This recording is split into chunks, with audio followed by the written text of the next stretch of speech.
Okay, hello, good evening. Welcome to episode 3 of The Nice Friend Show, the best podcast ever made. Allegedly. It's not. It's a mess. I'm joined tonight by the incredible Karla Ortiz, one of my favorite artists in the world. Genuinely. What? Yeah, dude, sorry. Illustrator, you're illustrator, fine artist, concept artist. You work with studios like Marvel and ILM and Wizards of the Coast on Magic the Gathering. You've done shows. You've done you've done everything. Hello, welcome to the show. What up? Another seamless start to another podcast episode. Perfect, easy. No, nothing happened. No, it was very good. How are you tonight? How are you feeling? How's things? Tonight is not Today morning. It's very morningy here. But where you are, it's nighttime, and I'm jealous because you can have wine. I'm just starting my day, so I'm having some tea. You could have wine. I also we need to go pick up wine too. We are gonna pick up wine later today, so I don't. Otherwise, I'd be like, who cares? Who doesn't love morning wine? Yeah, exactly. Just be like the lush I've always wanted to be, you know? I feel bad because every time I have a US guest or a US based guest, I'm always like the one who's drinking, and they're always like, I'm just having a cup of tea, and I'm like, I'm getting fucking slammed. But okay, sure, that sounds fine. That's wonderful though. That establishes a really good dynamic, right? Because then you like consistently go like, and the other person's just like crying on the inside because they really wanted to join you, but no. And they're going, why are the questions just getting worse? Why does this keep getting weirder? Like, wait, why is his shirt off? What's going on? I mean, the shirt's barely on, to be in all honesty. But no, it's a great. It's fucking cold out there. Isn't it ridiculously cold out there? We have heating in the UK. Ah, yes, heating. Yeah. Ah, yes. So that's it is pretty cool. It is pretty good. Actually, it was pissing it down with rain earlier, which sounds amazing because like I'm right beside the outside, and you could hear it, and it was really atmospheric. Let's not talk about that. Oh, I love that. Oh, we don't get a lot of rain here. It's funny because like in San Francisco, it gets cold, but it never gets like, ooh, turn on your heater cold. So I forget that like heating exists, and you can indeed wear comfortable, spring to summer like clothing indoors when there is heating. Otherwise, I'm constantly in like different jackets and hoodies and just like bundling up at all times. That's the best though. I love that. I almost kind of prefer that because I'm a layer person. I just want to fucking layer up and wear 2 hoodies and a jumper. If I could live my life as like a blanket burrito, I would. I would. I would just like waddle down the street. That's the noise I would make. Yeah, fucking right. You're in San Fran. How long have you been in San Fran for? You've been there for a while, right? Yeah, for a while now. Like definitely at least a decade. Let me see. Let me do some quick math, which I'm horrendous at. 11 years. 11 years. Nice. 11 years. Yeah. I fucking love that city. What?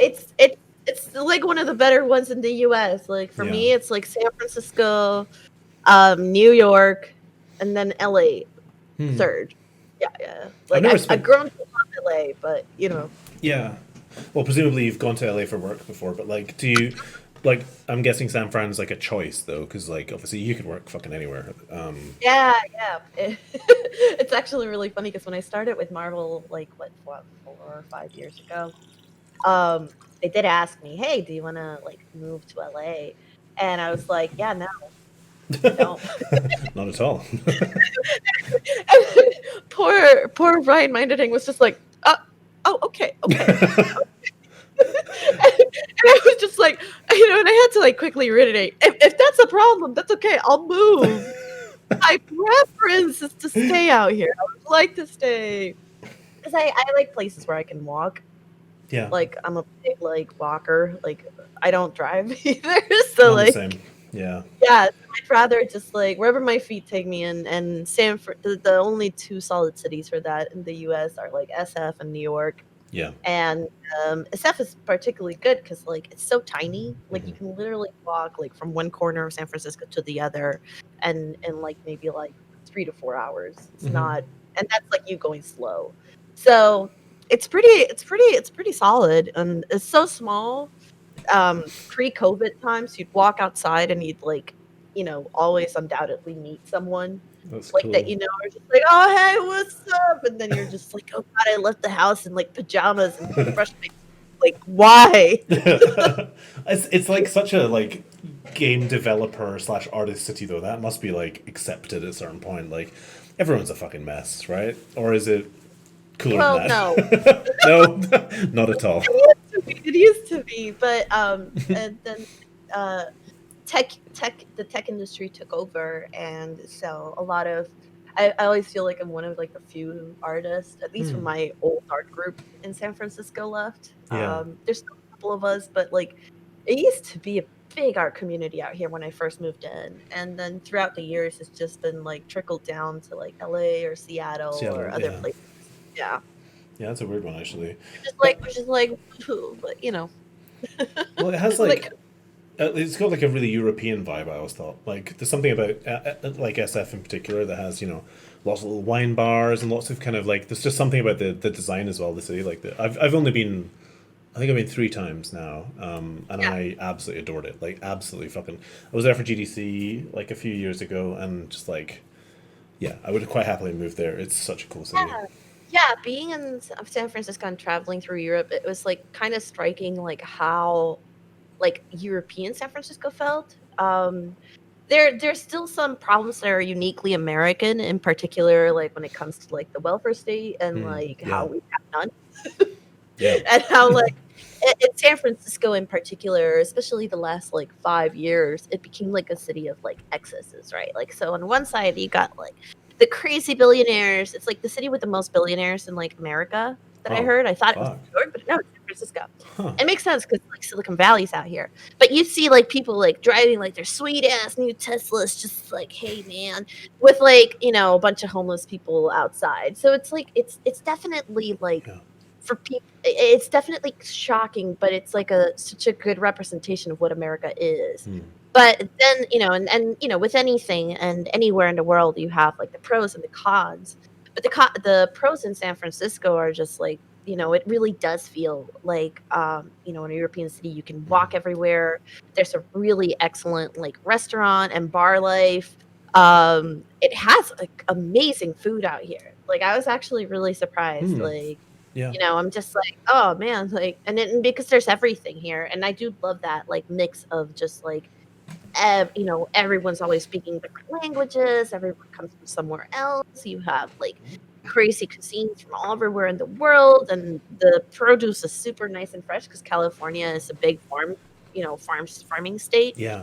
So it's really beautiful, and the weather's always nice and cool. And then some days like the fog will come in, That's which so by the rad. way, they used to call the fog Carl the fog. I didn't know this. Yeah, yeah.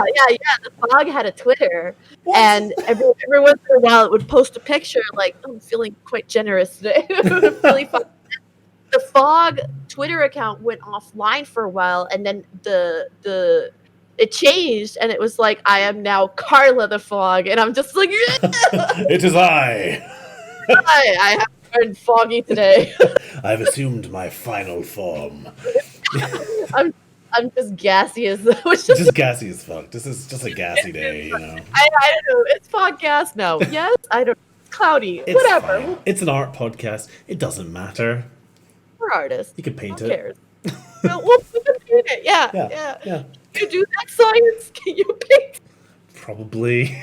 I don't know. I can do a bad job of it and then explain it afterwards to my art director, and it'll be fine. It'll be fine. It's true. Also, I love it that my camera goes from like, I'm gonna blow out your values, and now you're gonna be blurry as fuck. Hey, autofocus. Where you at? It's okay. Where you at? Yeah, it's okay. Everybody in the chat and all the audience can experience me with drunk view. It's fine. You are now. It's fine. People will listen to this. People will be listening to the audio version right now and be like, "What the fuck are they even talking Wonderful. But Nothing. Oh well, Her thank camera is perfect. Karla is yes, like yes. so crisp right now. This is like the crispest Karla. You can see through my Oh pores, my god, and right through yeah, them to the yeah, fog just like within. right, and then after the pores, just like an inky void, and then like the universe, Yeah, and then like it just keeps it's going. like the ending of Men in Black at a certain point. Like you just marbles. I don't know. it's it's It's how it incredible. is. Yeah. It's true. Oh, oh god. Well, okay. Let's do the standard. Every art thing ever. You gotta do the thing. You gotta tell the story. You gotta do the hey how'd you become an artin? How'd you do the art? Sorry. How do you do the How'd you paintings? do How the do you put the what? thing and the You were 1 minute child, next minute Marvel. Go do it. Do the thing. Do the story. okay, I'll I'm do just gonna the sit back and story. drink my wine while you do the tale. Ah, just not fair. Okay. Holy shit, it's quite a story. Uh, a lot of the story are things that people probably have heard a million times, but I know it's what I lived. I don't know how much I can change it. Sure. They're just like tell us about your life, and I'm like, oh, this happened and it hasn't changed. Yeah. But yeah, I was born on Halloween, which is super fun Another and Halloween baby. very Same like, as Anna Hollenreich, our first guest. Curious. ooh, How curious. curious. Hmm. Coincidence? Um, yeah, so I was born on Halloween on the island of Puerto Rico, tropical little island. And just always drawing as a kid. Um, I got I was actually walking with my mom this morning, and she gave me a really interesting story. She's just like, "Yeah, when you were a kid, you just draw all the time," and apparently, like a teacher was really worried about me because all the kids would be like, "Sports, yeah, play," and I'd be like under a tree drawing. And like my parents called for that. They were like super, teachers were like, "Oh, she's got problems." She got an And imagination. We need to deal with that. yeah, and my parents being the sassy folks that they are, they sent, like, apparently a psychological evaluation that's just like, "Drawing is her thing. You calm down."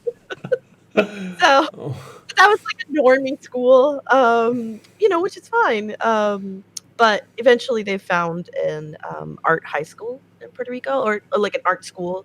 Puerto Rico has some interesting, like, schools that are actually public schools, they're run by the government, hmm. but they specialize in the arts, and you have one for music, you have one for dance and theater, and then you had one for the arts, and I went for the one in the arts, and that's where I'm still extremely nerdy, so it's not like I became like, "Hey, what's up?" No, no, it's still like part of the nerdy group, just like, "Hey, what's going on?" I found my drawing people and I went, when we would do classes, we would have like a really interesting, like a university style schedule where like some days you'd have these academic classes and another day you'd have other academic classes. The only class that you'd have every day was art. Hmm. Uh, so I went through that and I chose it was almost like Hogwarts or like, after a certain age you'd choose like which house or which art, you know, Yeah.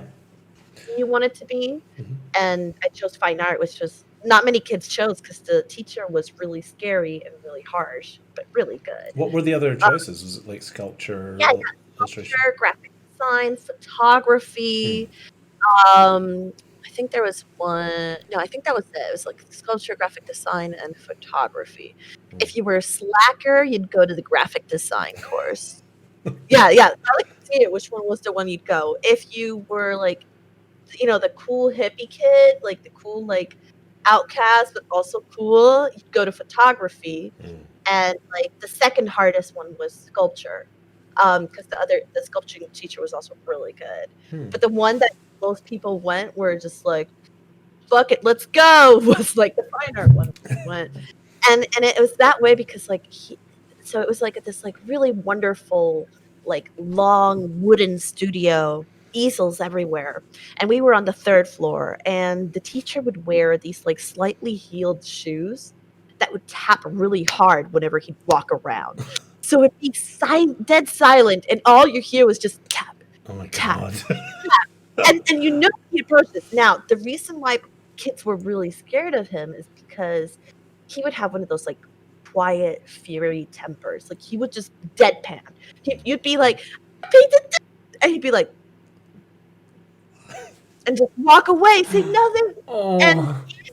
and if you failed to do what he asked you to do, and he'd give you chances, he would grab your painting and just chuck it out the window off a third floor. And only the janitor was allowed to like grab it. Like he Oh had a my thing god. with the school principal where like only the janitor was allowed to grab it. So he built a reputation and it was just amazing. But he was also really good. So as a teenager I was drawing cast, like something I wouldn't do until later on when I actually went to atelier training. Yeah. Um it's a long story. You're asking me. I'm Let's sorry. fucking And I do it. talk We got all night / morning. I'm here. I'm fucking here for it. good.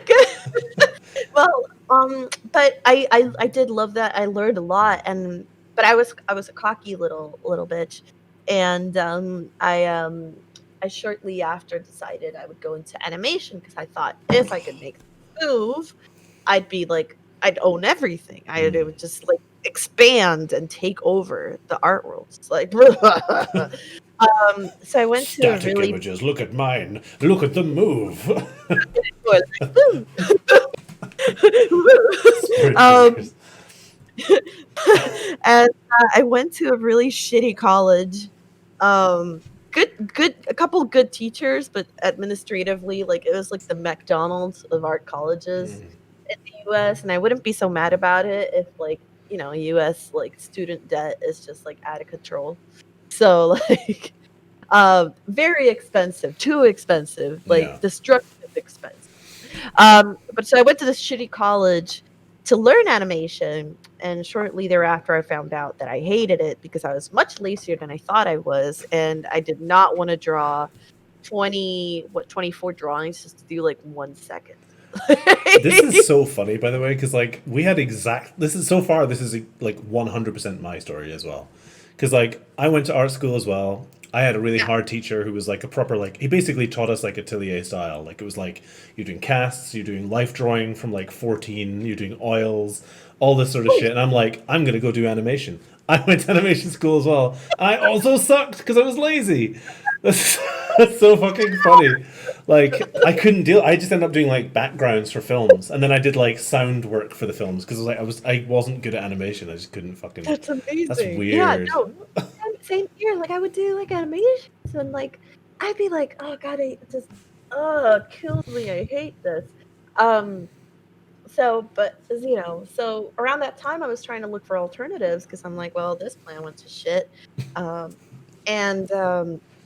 I ended up finding conceptart.org, which was like the site. Everybody falls under one site. It's either that or Ep3 or whatever. All the different sites. Yeah. And I found that one, and like my mind was just like, "Holy crap, this is awesome!" And I felt the same way that I felt when I first saw like Magic the Gathering as a kid, or when I first saw the Star Wars books as a kid, where it's like, "This is awesome."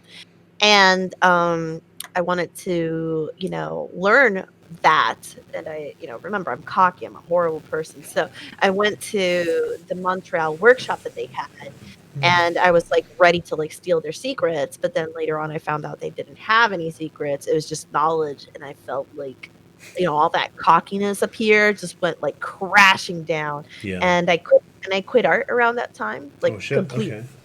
Yeah, for like 2 months, no art, and I was trying to think what to do because I just felt like, what's the point? I'm never gonna reach to that level. Yeah. Like, how? And it was one of those things where it's like, I've told this story a million times, so I'm sorry if it's repetitive, but um, I was trying to find out what to do. I thought maybe acting because I really enjoyed the couple of acting courses I took in class, and I was really not too bad at it. I was thinking maybe being, physics, because I actually really enjoyed physics. Huh. But it was like a fuck because I planned being an artist my entire life, and after 2 months, I'm just like not picking a pencil and just not, doing anything. I called my dad, who's a musician. I'm like, listen, Dad, I got a confession to make. I quit being an artist. And he's like, oh, congratulations. I'm like, what? He's like, you're not an artist unless you want to quit at least once. And I was Holy shit, that's such good advice. like, and he's just like, oh, he's so proud of me. And I'm like, what the fuck? Here I've been like 2 months of just struggle, and this is what I get. I mean, he was And right though, right? yeah, right. No, the funny thing is that like during my entire career, like I've been in a room with like people that like blow my mind, who are just like, my goodness, you've been a veteran, like incredible people, and they without doubt, without any kind of like expectation of compliment, say, God, I wish I could do what you do, to other artists around the room, Yeah. and just honestly. And it's one of those things where it's like it kind of made me feel like I wasn't alone Mm. in my discomfort and my failures Yeah. as an artist, and it's actually a very common thing. Yeah. And so once I realized it was something that we all felt, then it wasn't so much, whenever I failed at any particular painting or something, it wasn't so much, oh, I failed because of personal reasons. It's more of like, oh, I failed. It happens. Let me figure out why. And then it became more of a puzzle to solve than a reflection of my own personal failures. So, Can I ask you something about the because this is like one of the most common things people get asked as well, is like talking about like specifically what it was about that moment when you were kind of going concert.org. And like I was the same, like 2007 I guess is when I joined that site. And I remember it was like it was a pretty tough crowd, right? Like for people who are listening now and maybe weren't around during that phase or kind of missed out on that, like concert.org was a forum style site where people had, they posted their work, they posted their sketchbooks and stuff, and the crowd was, that's when around about the time that you had like Craig Mullins would post stuff there sometimes, like Jamie Jones would post their stuff there, and like Matthias Versat and all these kind of amazing like heroes of the industry basically, and it was like astonishingly intimidating. It was a really scary place to post, and like I was the same. Like I around 2006 2007 I think I started posting stuff there, and like just got torn to shreds.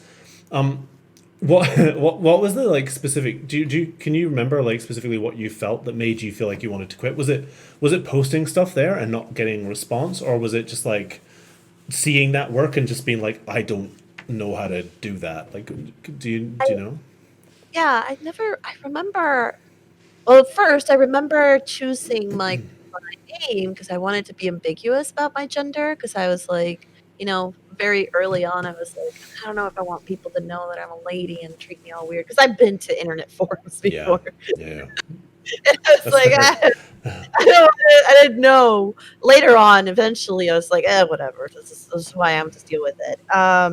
It wasn't as big of a deal as I thought it would be back then, or maybe it was. I don't know. But um, I do distinctly remember not necessarily anything that anybody said, because I actually found a small little niche group that was actually really sweet. Like me and Tom Scholes, like we would just talk all the time and share art, and kind of just like we were both kind of like trying to learn around the same time. So we built that camaraderie. It was like Min Yum was a part of it too. We're just like, but Min was already doing amazing work. And but for me it was more personal. Like for me it was just like I see it, clear as day. Like I see my work and I see Chan or I see Wes, and I don't know how to get there, and I Yeah. don't know what they're doing to get there, and I'm trying my very best, and I'm really really going for it, but I just don't know. And I think like I had held hope at that time that they just like knew a little secret, and once I had that secret I could just do what they do.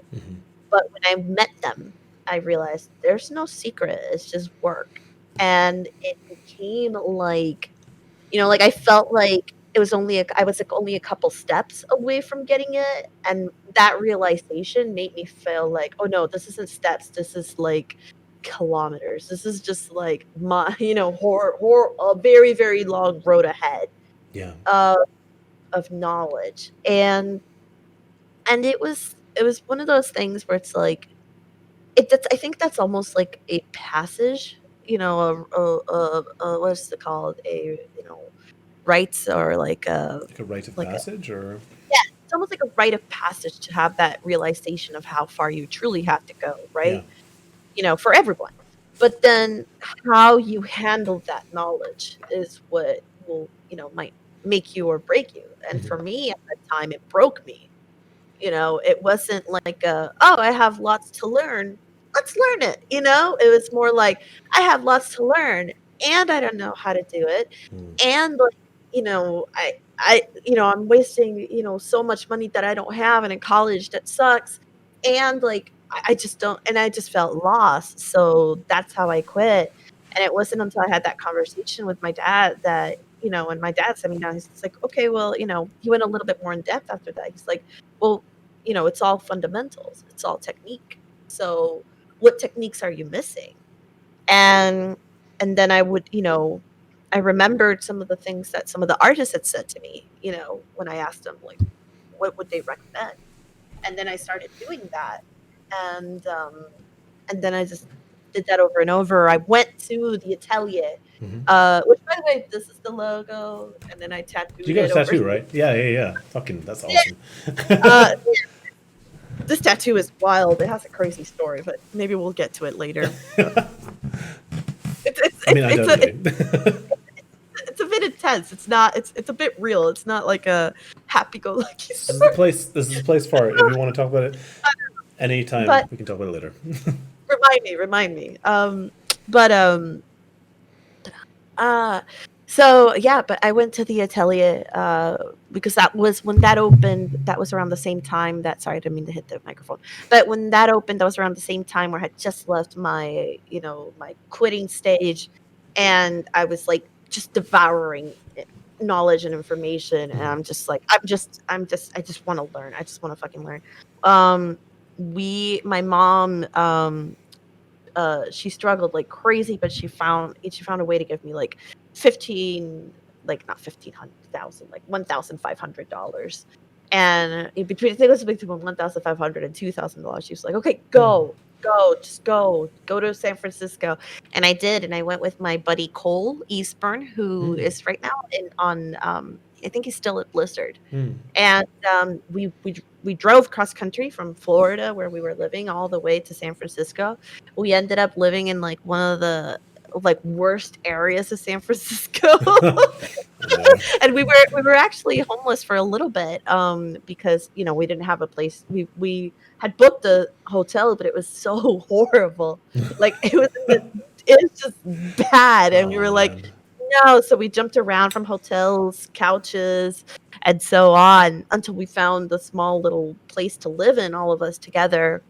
And then it was just like, going to the atelier, and the atelier was a crazy time because there was a lot of like ups and downs to it. Like it was a very intense place in all sides. Like it Mm. was like a place where like you learned so much, um, from Carl, from like, the Mass Black guys, but specifically like Wes, Chan, Coral, Kemp, James K. I think those were like I'm the so the big jealous. big point. Yeah, yeah, It's yeah. so cool. But then you have like the other side of it, right? Where it was small. There were some elements of it that were kind of toxic, Mhm. and I think it's just more just a time. Like I think from then until now there's been a lot of like cultural realizations of like, well, certain things are just not okay. Yeah. And I think we were, all of us, including them, we were in a different place in our lives. And I'm happy to say that, most of them have grown out, grown, myself included. Mhm. But there's a lot of stuff that happened that was just like, oh, that was sexist. Oh, that wasn't good. Yeah. Oh, that was problematic. When you look back at it. But in the end, it still felt like being at like a exclusive ninja school type of Mm. situation. I hope to one day build a school like that. I really that's something I would really love to do one day. Mm. Bring those elements of like, because that was one thing that was fantastic about them. Like they really brought the elements of fine art and concept art and taught it in a way where like it's especially Carl, because Carl worked on both, so he was able to teach you know fine art in a way that was applicable to concept art, and then Wes and Chan would come and even drive that further. Mm. uh, those two are the sweeties, by the way, Wes and Chan. They're Aw. so I I love haven't them. met them, but I've watched a million They're tutorials, all so that stuff. they're the sweetiest. They're so sweet. They're just they're good people. Good Good people. humans. Yeah. Good humans. We nerd out about video games a lot. Anyway, um, but it was a very forming, wonderful place with a lot. It felt like it almost felt like a reality TV show. All the stuff that we dealt with, Hmm. both internally and externally, because we were kicked out of our space, and they were, then moving to another space with a crazy landlord. But that's where I met, Jeremy Mann, who's also a Hmm. really amazing, wonderful dude, and it was at that iteration it changed from the next gen atelier, which there's a little pun in there.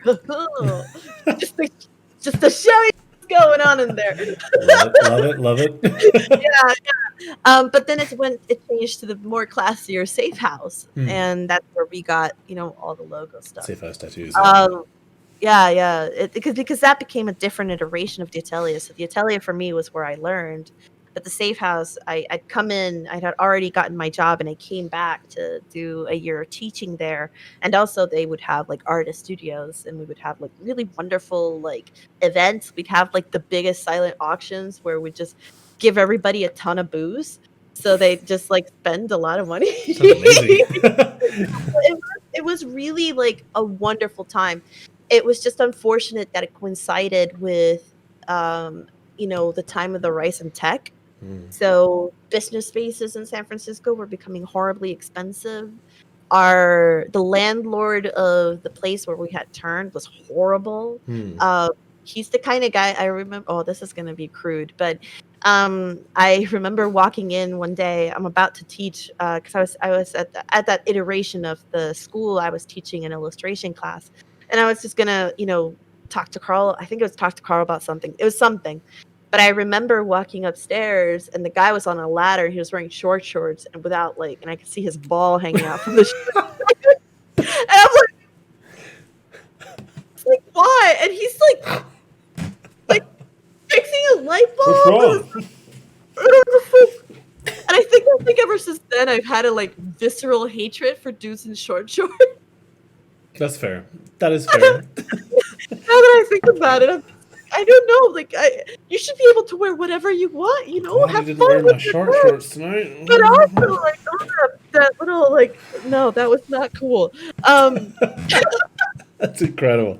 That's an incredible moment. Etched into your brain as well for Yeah, forevermore. sorry. I know, I see it. It's there. One of these days I'll paint it. Yeah, so it was one of those things where, sorry, I accidentally unplugged my headphones No, so I no. couldn't hear it. Reeling at the ball memory. Just shaking around. I'm sorry. Everybody's like, "Oh, Carla, so professional." So I'm like, Have you seen my fucking stream, dude? Like, yeah, you don't have have to you be seen? professional. I practically got like a nipple out here. I'm wearing a fucking pineapple shirt. I've drunk half a bottle of wine already somehow. We're only 20 minutes in. Fantastic. Hell yeah, this is wonderful. But anyway, so let's go back a little bit. So after the safe house was an amazing experience. And for me, again, it's extremes. It was the best of times. It was the worst of times. It was a very intense time. We built a lot of camaraderie between all of us who went there. It became like a dysfunctionally beautiful family. And we're all still in touch with each other. We all, every time we see each other, it's like, I love you.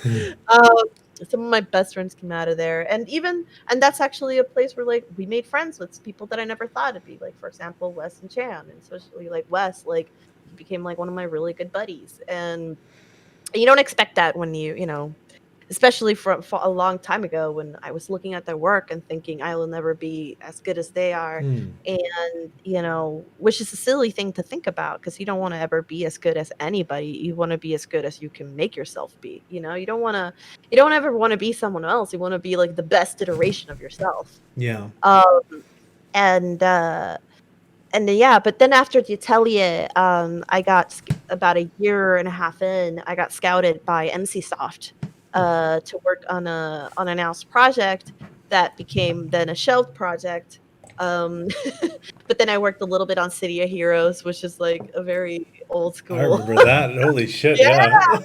yeah. I worked on it when it was like its last breath. It's just like we've been doing this for like ever. Was Tom there at that point? Was he at NC at that point? Because I know Tom? Tom Schultz. Because I know he worked on No, no, Guild no, no. Wars. That was ArenaNet. I worked specifically Okay. at Yeah. Paragon. Yeah, so I was at Paragon Studios. Oh yeah. Which was, not ArenaNet. Yes. And Distinctly not. yeah, distinctly not. So afterwards, though, I went to Kabam. Kabam was just a basic little mobile game studio. But it was funny because, like, I had a wonderful time at that company. Like, people were like, "Oh, mobile games, blah." But I got to work there with Brian Mattias, Mitch Morehouser, Alan Williams, like so many amazing people that it was crazy. And it was like one of the nicest. It felt like being in a family there because we had a really good group. We were also on top of Whole Foods, so once 3 o'clock hit, we'd go downstairs and get some wine and cheese. and apparently it was me who would lead the charge because as soon as I left for ILM, they didn't do that anymore. Oh no! And I was like, the culture changed. I made everybody into drunkies. That's. I mean, this is funny though, because like this is a thing I talk about on my stream, literally all the time. Is like I am a huge fan slash. What's the word when you big something up? I don't know. I like to shout about indie studios. I always shout about how nice it is working at indie studios. We talked about it last episode. I had Jay Axer from Blizzard on, and we talked about how great indie studios were. Yeah. They're fucking rad. If you get the right one, where it's like a small team, like a 20 person team or like a 30 person team or whatever it is, and it's like really tight knit, and you have your little rituals. Like it can be honestly wonderful. It really can. That's really cool. But then, and then I ended up at ILM. I actually got to work at ILM because I went to a workshop with. And this is getting too long of a story. You tell Charlie. Fuck no. Enough. Stop. Just keep. That's the whole. It's the show. It's the organic. It's the show. We're doing it live. We're doing it live. They're not going to say anything. I'm not even reading chat. I don't give a fuck. Yeah. Oh damn. Screw you, chat. Yeah. We love you. We love you, chat. I'm joking. I have like our community on here, by the way, is like the fucking best. So big love, chat. We adore you. Man, that's the one thing I love. Like just like building good, solid communities. It's just like a nice warm hug. Just warm fuzzies. Anyway, continue. ILM. Fuck indie. It's ILM time. No. So I ended up. I went to a workshop with Brom and Ian. As soon as they announced it, I think it was like Tara Lang workshops in Seattle, and as soon as it announced, I was like, just click, buy. And I told all my buddies at Kabam, I'm like, hey guys, I'm buying this. You should buy this too. And like half of the art team went with. Oh shit, nice.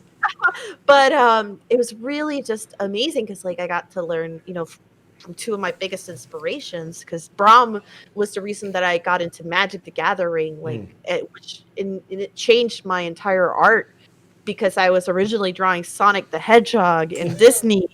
And all these things, and then I saw fucking, Angel, was it Desolate Angel, or I forget the specific name, but it's this majestic, badass, angel lady, and you're just like, what? And so art can be this? What?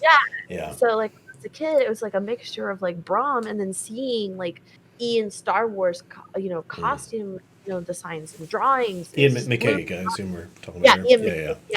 Yeah, and so I went to their workshop, and I think at the time I had published a couple magic cards, particularly Teysa. And so I came in, we did their course, it was fantastic, and at the end, it was portfolio day, and I really wanted to show Ian because I knew Ian, had been film, and film is something I wanted to get into, but I didn't know, so I was seeking some, how to get. And so I went over to Ian with my portfolio, and I'm like, "Yeah." But him and I, like, have very similar energy, so Yeah. immediately we were like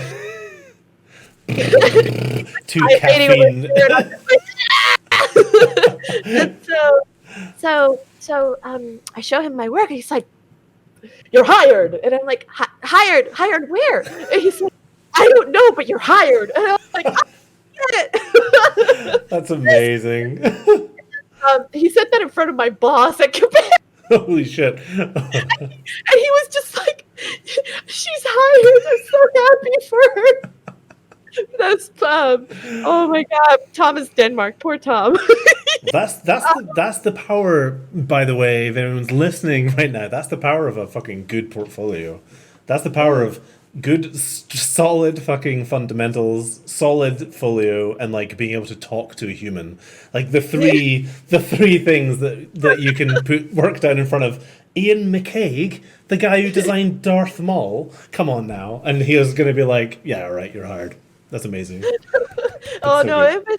it was I remember after that was done, Carmen Sinek was there with me. And I remember going to Carmen. the bathroom. Oh, Carmen's the best. And I Perfect. remember So going good. to the bathroom, and she gave me a big hug. And I got so excited. I like cried a little, and and I was just like, I can't believe it. And so, but I didn't expect anything outside of that, because that's the other thing too. Like people can respond really good to your work, but sometimes projects don't line up, things don't line up, and it just doesn't materialize, and that happens, and that's fine. So like 6 months passed, and I sent him my portfolio, and again, and just like a little note being like, "Hey, just want to say, like, it was really wonderful. I would like to keep in touch, and because I don't want it to be just an email without anything, here's some of the recent work I've been up to."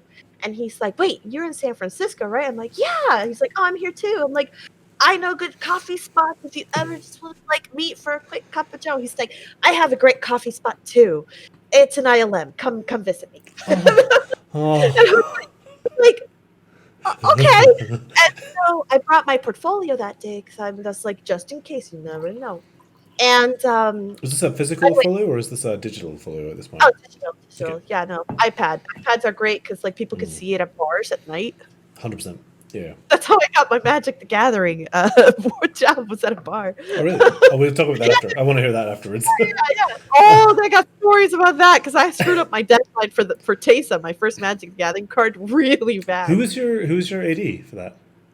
Jeremy It Jarvis. was Jeremy. Oh, fucking hell. Okay. That's Yeah. incredible. It's okay. I completely fucked mine as well. I got an email from Cynthia when I was on the train, and she was like, "Are you sending this work in?" And I was like, "I thought I had another week." And I checked, and I was like, "Oh, I don't understand dates at all. I got the dates mixed up." Paul, are we like the same person? Because that literally happened to me too. Oh God, why are we so broken? Why are we so broken? So that's a good story for later. But I just want to get through with my life. Continue with your life. We need to know, where does this story go? Yeah. So no. So I ended up accidentally going to what I thought was just going to be a meeting up for coffee ended up being a job interview, and and Okay. so. But which, by the way, I thought that I completely flubbed because I met one of the higher ups at the art department, and Ian just like, and I was like, "Where am I?" This And isn't coffee. When I does the coffee happen? and so I thought, okay, fine, it's an interview. Hold on, I keep unplugging this, and then I won't be able to hear you. It's fine. I'm not really giving you anything to work with. You can just go. It's fine. With the arms. But the boss asked me, so hey, how do you feel about 3D? And I'm like, I don't. And he's like, okay, how do you feel about, fixing keyframes and like matte painting, and I'm like, I don't do that either. And he's just like this, and I'm like, I like to I could draw. and I'm like, no, like I will do it if you want. If you need someone to do it, I will do it, but it's not where I'm happy, and it might not be a good fit for me. Yeah. Because this is what I like. And I'll give you this a lot. And he's like, okay. And I left, and I'm like, oh, I screwed that one up. but thankfully they called me. They called me on like a Friday. Come in on a Monday, and I was like, oh. And I told my other job, like, I'm sorry. I'm sorry, but ILM, the classic sentence where they're like, yeah, right. They were like, no, it's okay, you can go. And they sent me off. It was beautiful. It was a really good. I loved working there.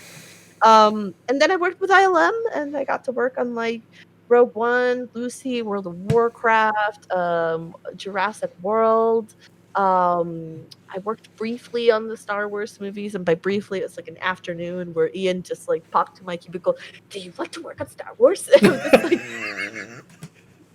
yes.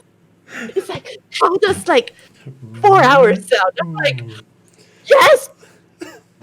Can I ask an important question? Did you add it to your CV at that point? Because I have done 1 day of work on 2 big projects, and I definitely put them on my CV. I definitely did the like, yes, I worked on Heroes of the Storm, and yes, I worked on The Illusionist, despite both of them being 1 day of work.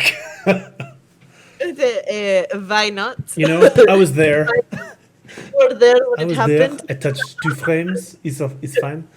It's mine now. That's amazing. Yeah. That's amazing. Briefly, yeah. I don't know if I put that one because, like, I don't know if I want people finding that work. Also, you'll never see it because the mouse, particularly on the ILM side, is really picky about, especially Star Wars content. You can't release shit. Yeah. So, like, all the Rogue One work, I still can't get released because they like to recycle a lot of the concepts from past movies. So they'll, you know, what if I were to release something and then it suddenly appears in another movie, then they're like, spoilers, and you're like, yeah, that's interesting actually. But then things got a little slow at ILM. It happens, and my contract was up. And around that same time, Charlie Wen had left Marvel, and Ian was like, how do you like Marvel? And I'm just like, okay. And so he opened the door for a meeting with Ryan Minderding, who's a sweetie. Oh, he's a sweetie. Everybody in the industry, they're so sweet. And I had that conversation with him where that's when he asked me, so how do you feel about LA? I'm like, I don't. Once again, no. I just don't know. No, 3D? No. LA? No.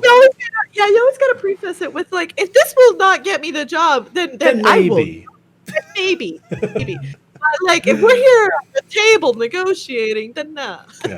Gut says no, but yeah, put enough zeros zeros, and we'll say maybe.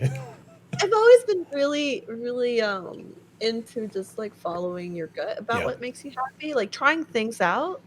But then like once you're like, oh, I tried it and I didn't like it, you know, like that happens. You know, trying things out more than once is important too. Like I definitely did dabble with like ZBrush and all this stuff, and I find that, you know, I personally like find it super valuable.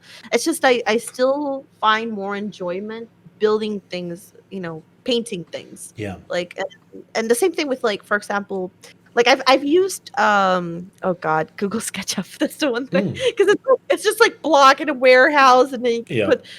Everyone did like Whit's tutorial back in like the day, and like, oh, ZBrush, and then just draw. I don't know, and it'll come together.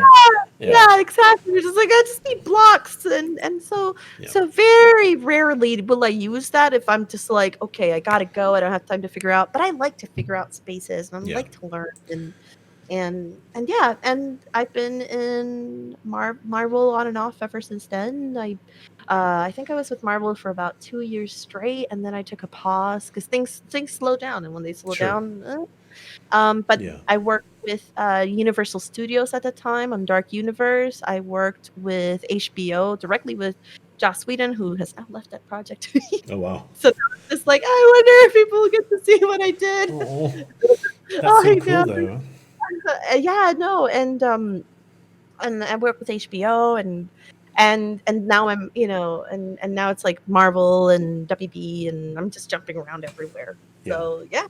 I mean, at a certain point you can, right? Like at a certain point you've worked with everyone and people. Again, you have that kind of portfolio. You have there are sometimes you see a portfolio where no one's going to say no to that. At the very very least, they're going to have a fucking conversation. They're going to have the "Can you do 3D" conversation, which is like the most common conversation now. But Yeah. like having a portfolio with that many names, and stuff, I mean, it's incredible. But I think the Ah, thing people will always love, is like kind of the conversation we had there, where you talked about how hard it was to get there and like how much doubt there is. Because again, it's just so hard to imagine when you're starting out that the people you admire. Because like for example, I'm a huge fan of yours. Like I mean I've talked about this before. Like I went to THU in 2014 or 15, literally because you were speaking, and I was like, I want to no. see what Karla has to say. Yeah, I was like, you probably don't remember this, but I asked like 14 questions. I was just like, Miss Ortiz, how do you like seriously? I was like obnoxious because I just wanted to absorb. It's So, amazing.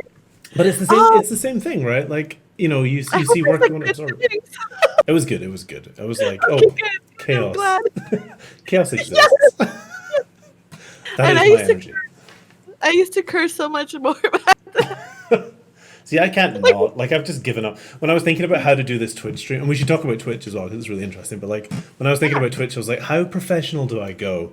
And I remember I started off thinking, like, yeah, I don't know what my thing's going to be here, but I think it might be quite professional. And now it's just like the fucking 90s threw up on a monitor and there's 100 million Furbies. It's just like a fucking trash pile. And it's fine. It's a special. It's very beautiful. It's like this is it. This is what it is. This It's is me. gorgeous. Sorry. Yeah. And we're back. Hi, Karla. Once again, I'm Hi. joined by Karla Ortiz, an artist. I'm Paul, Hola. allegedly an artist. I think I Oh, left the fridge open. Hang on a second. 1 second. You can talk to the audience for a second. oh, that's fantastic. But And now, we're back. but now we know behind the magic, you got a fridge. I do have a fridge, yeah, in the background. You can't see it. It's just behind the fireplace. There's a fridge. The very real fireplace. It's very real. Yeah, no, it's very cozy where you are. It is. I love your mood lighting. Thank you. Spacious. I have a lot of money and a big Yeah, house. it's what happens when you choose the arts. Yeah, it's the worst advice we've ever given. If you become an artist, you will be rich and you will have a mansion. You know, right?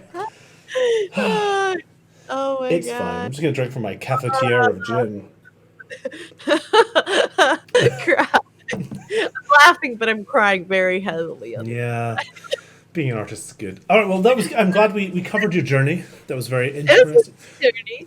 Well, I think one of the things that I kind of wanted to say before we went on this break is just Mm, I came from a place where I completely quit into a place where I never imagined I'd be. mm, And like that's always something I want to let always tell students and peers and just in general, or people who just was like, well, what the hell, like you just never know where your life is going to go, but the mm. only thing that will assure you you know forward momentum is just a good portfolio, and just to, as you mentioned earlier, and in order to get there, it's just a matter of like practice and knowledge, and Yeah, then that's all it is. And like do you know what you're painting? Okay, cool. You know what you're painting, but it's not quite clicking, then it's just practice. yeah. That's pretty much all it is. Did you? No, I mean that is though. Like, I guess one thing I'm curious about. So I think we have similar stories, similar energy, but like, I'm a big bag of anxiety. I'm scared of the world. I don't know what's going on. I have a weird constant blend of cockiness and also being terrified. And when I started getting like job offers when I started my career, I actually turned a lot of them down because I was really anxious. Did you have any anxiety, or did you just kind of like fucking like go in there like a hellion? Is that a good Just, time? just like with Rah! It is I. um, no, I've always had like the imposter type of syndrome feeling, you know, but I always told myself that like I do it even if I was terrified. Wow. And I was terrified a lot.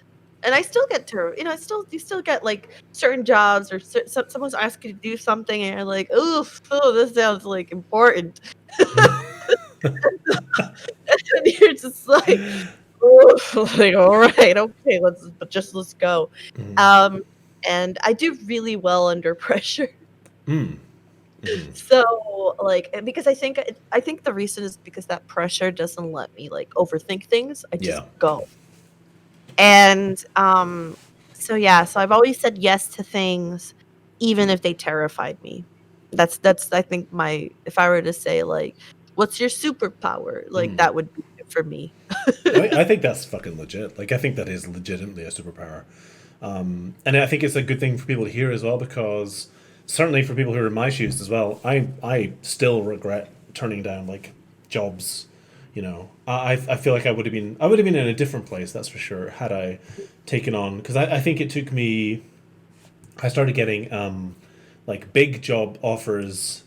I think after like 2 years maybe of working sort of freelance, and I turned them all down. I didn't actually take a job for another year and a bit, so I probably would have been like way further on than I am now. But I didn't, because anxiety bees a Yeah. thing. So Yeah. I think if you're able to, if you get one of those job offers and you literally are looking at the like, if you do what I did basically. So I like, for one of the first job offers I got, the bit that was big I remember was like Unreal Tournament, no, Unreal 4, I think. And I remember at the time I had Unreal 3, and I had the art book, and it had like Feng Zhu's work and like a bunch of other people, and I was like, I don't know, I don't like fucking what? Like, what are they even doing? Like, I don't understand how this, like, how did, and like, so I just said no. And like, had I done the fucking thing, I probably would have learned how to do the thing that they were Yeah. doing, you know? Yeah. There's a couple oh sorry. No, no, no, that was it. That was it. There's a couple things that come to mind. And I think I got this philosophy because I was into bullshitty self-help books when I was a kid. Because I was really shy as a teenager, like insanely shy. And I used to just read books that like were like, oh, this is like a negotiating book, and this is like a how to be a boss book, that type of stuff. And there was one story that kind of stuck with me, and I don't know the name of the general and their history, and probably someone in chat's like, "Oh, this person," and that's how you know that's a smart one. Uh, but let's just call it like fucking Tom the general. Fucking Tom. This fucking Tom the general. Like, so there's a battle going on, raging, and enemy army was in front. They got their army, and behind them were their ships that brought them home, that they brought from home. And the general was just like, okay, burn all those ships that got us home, because you have no choice, you have to fight the army, Huh. there's nothing you can do. And that was in a business book, and I'm like, oh, that's bloody, but also Sure.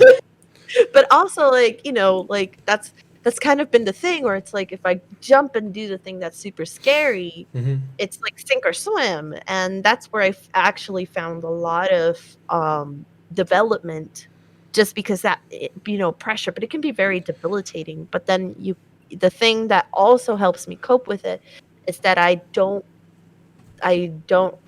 try not to regret things in terms of decisions that you make. Like not in like I don't regret anything, because like you don't learn that way, Like it's like I'm gonna be a jerk and not regret it. No, no, no, no, no, no. That's not what I'm talking about. But like of choices that were not made, or failures that were had that could have been avoided. I don't usually try to regret those, because like you can really fall into a pit there, and you then don't appreciate the time where you are right now, because like I could regret the 2 months that I just spent like crying horribly about how shitty my work was back then. but then I wouldn't be where I am today, you know? Yeah. And had I kept going, I might have like not that had that humble moment that I needed to realize that, you know, I wasn't the only artist who was struggling and Yeah. feeling this. So just throwing that out there. No, I think that's really, I mean, that's really good advice. And the thing is, as well, I mean, there's kind of two parts to that. Like, for one, a lot of artists don't make it past that, like, cocky student stage, you know? And it's something we've, you know, everyone's talked about to some extent. Students often are very, very cocky. There's the whole Dunning-Kruger thing, where it's like, you know, you don't know enough to know that you suck, right? Like, is ultimately what that is. And we all go through that. Jesus Christ. Like, Yeah. all of us go through stages of that where we're like, I'm fucking I'm fucking hot shit. Holy shit! And then you go onto like ArtStation or whatever, and you're like, oh my god, this person can just like draw like that. But the other part of it as well, like to address like briefly the anxiety thing. Certainly from my perspective, so I have general anxiety disorder, and I just wanted to say specifically to people who also have anxiety. Obviously, speak to your therapist about this kind of stuff if you have one. If you're concerned that you do have anxiety disorder, it's probably worth talking to a doctor and saying like, "Hey, look, like for example, for me, like I find it hard to book a haircut because I'm fucking terrified of being in a salon with people and having to have conversation with them. I'm the kind of person who has to like write down like 5 or 6 talking points so that I can like look at that and just make sure that the conversation doesn't die. And if you're that kind of person, like that advice still applies most of the time. They, you know, just keep going forwards. Just try not to hyper focus on everything that will go wrong, and just try and focus on like the next step. And But, like but that works. That applies totally. I have a question for you. Do Mm. you feel like that rather than becoming like something that is like, oh, good advice, that instead becomes a practice, right? Like is that something that you practice, or like how do you, and you don't have to answer if this is too personal, but No, I'm no. very curious, like what are your dealing mechanisms? Because once you have like that kind of, you know, level of anxiety, like what do you do? Because Yeah, I'm just curious. that's a good question. I mean, I guess I just force myself to do the thing. Like I have to. Like it's the same. It's exactly the same as what you're saying. Anything I'm super anxious about, I just have to make myself do it because I'm aware Yeah, that it's taking me a while to figure this shit out. But like I'm aware at this point that if I didn't do the thing, I would feel bad. You know, it's like yeah, if yeah, there's a party that a bunch of my friends are at, I'm like hyper anxious about doing it. I'm really scared about going because I'm like, oh god. And the way, like, not to derail too much, but like the way anxiety usually goes, and people who are listening might relate to this, is that it's not like the thing that you're anxious about, it's every other thing along the road. So like if I'm going to a party, let's say I'm going to a party tonight with a bunch of buddies, rather than being super excited about going to a party with a bunch of my fucking buddies, which I will have a great time, like undoubtedly I'll have an amazing time, I'm like, oh god, but like what if like walking there is stressful? What if when I get there I go to the wrong house? What if there's like 2 people there that I don't get on with? What I get stuck with some like football dude and have to try and talk to them? Do I need to like prep so that like it's like every stage along the way? And I had a friend of mine who has really really bad anxiety as well, who kind of told me that like look, the way to deal with that is just to whatever you do, put every step other than the next one away.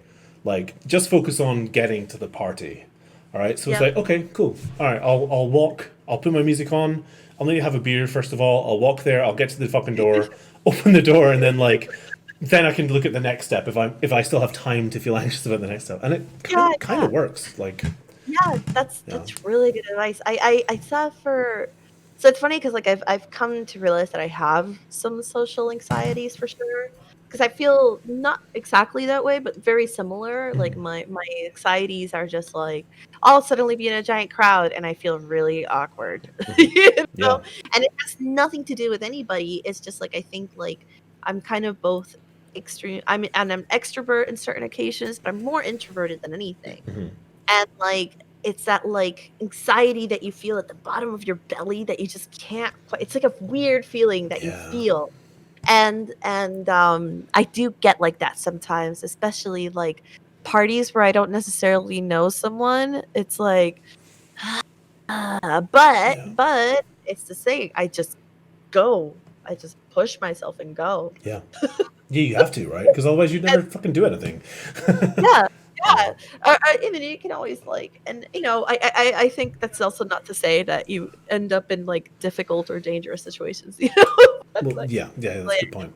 also, if you guys hear anything in the background, we are working from home, and my boy is in a meeting. Sorry. Oh, I can't hear shit. Don't worry, Oh, stress. and never mind. Never mind.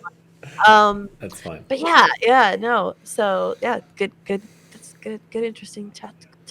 It is like a super interesting thing because one thing I've certainly noticed more and more as time goes on and I become old and die is that all artists have like a bunch of this shit. Like the amount of like disorders that artists have in terms of like anxiety, ADHD, which is another thing that I have, like that manic bounce between like incredible, like I'm going to work for the next 15 hours. I'm going to paint this magic card for 15 hours straight and forget to eat, and then like not be able to paint for 2 days because I can't stop looking at Twitter and oh my god, I can't stop playing World of Warcraft.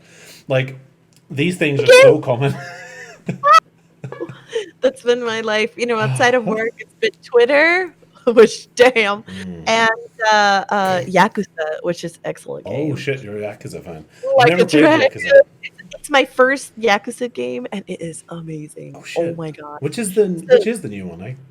like a dragon, yeah. Oh, okay. So Yakuza games are usually like fighter games type of situation, but Yakuza Like a Dragon became an RPG, more of an RPG, and it is so funny, but also like so intense. Like Yeah. it's like some shit that you're just like, what? Like you have a fight with a giant Roomba. Like That sounds about right. Yeah, that aligns with everything I've ever heard about that series. Is like it's like so dumb, but like really nice as well, and like yeah, but yeah, also the stories are just like really heartfelt. Like they're just like this is a serious ass like Godfather level crime drama. fuck yeah. Except you fight a Roomba. But You I know? mean, sometimes you just gotta fucking punch shit out of a Roomba. We've all been there. We've all lived that life. Clean it up. Clean it up, piece of shit. Off brand because nobody can afford the real thing. Just you off brand shitty thing. Dude, I've never owned a Roomba. I It was long to one day own a there. Roomba. We have a not a Roomba, but like an off brand Roomba that was on sale. It's Like an amazing. Oomba. It's Oomba. Oomba. Is an Oomba. You know. we got an Oomba, Don't go you know. anywhere without my Oomba. Let's talk about fucking video games. You like what's your favorite? Wait. Let me do my bad segment that like you can't see but the audience can hear and then it won't mean anything. Here we go. 1 second. Let me play my first recurring segment of the show.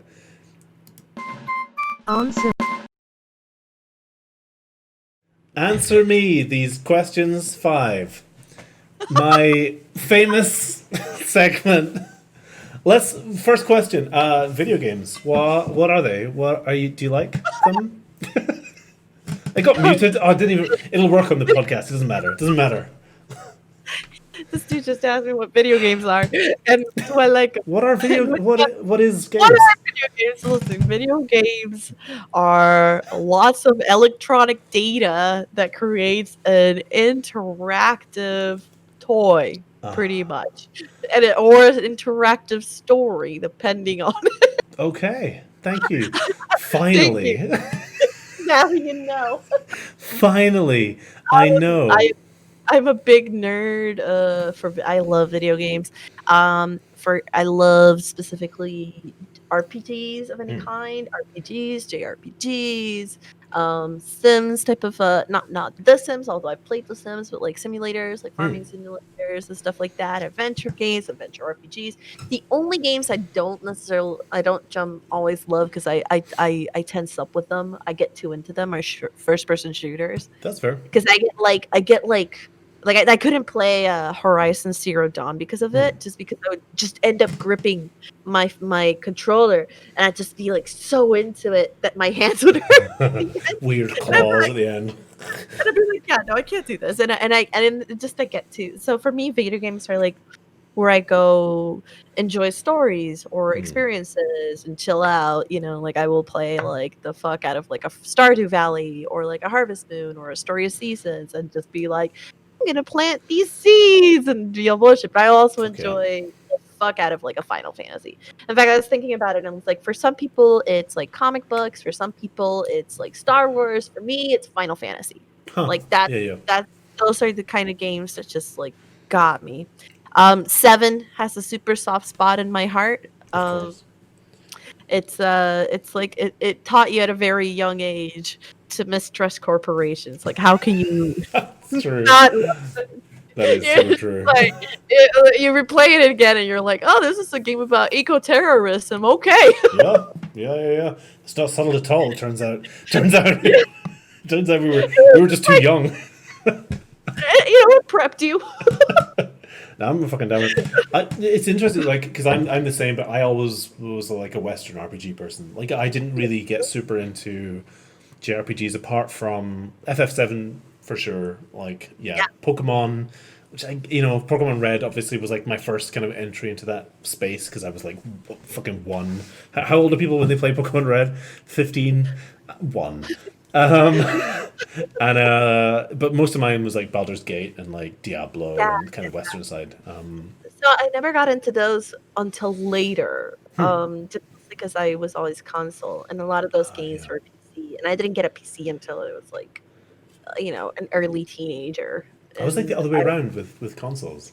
Because like we had a shitty old computer, but I never had a console for fucking ages. Oh, so I missed out on PS1 and PS2. Like, so I got really lucky because like we weren't a family of means by all. Like we'd kind of skirt between like very low middle class and then inching onto like poverty a little bit. But like my mom and my dad, like they both like were so like, we want to give you a good child, so they were just like, they wouldn't get me many toys, but they would be like, get the shiny one, and that was crazy. I was like, now that I think, now that you're an adult and you're like understanding what it's like to actually work for something, just like, wow, they sacrificed a lot just for like, that's so cool.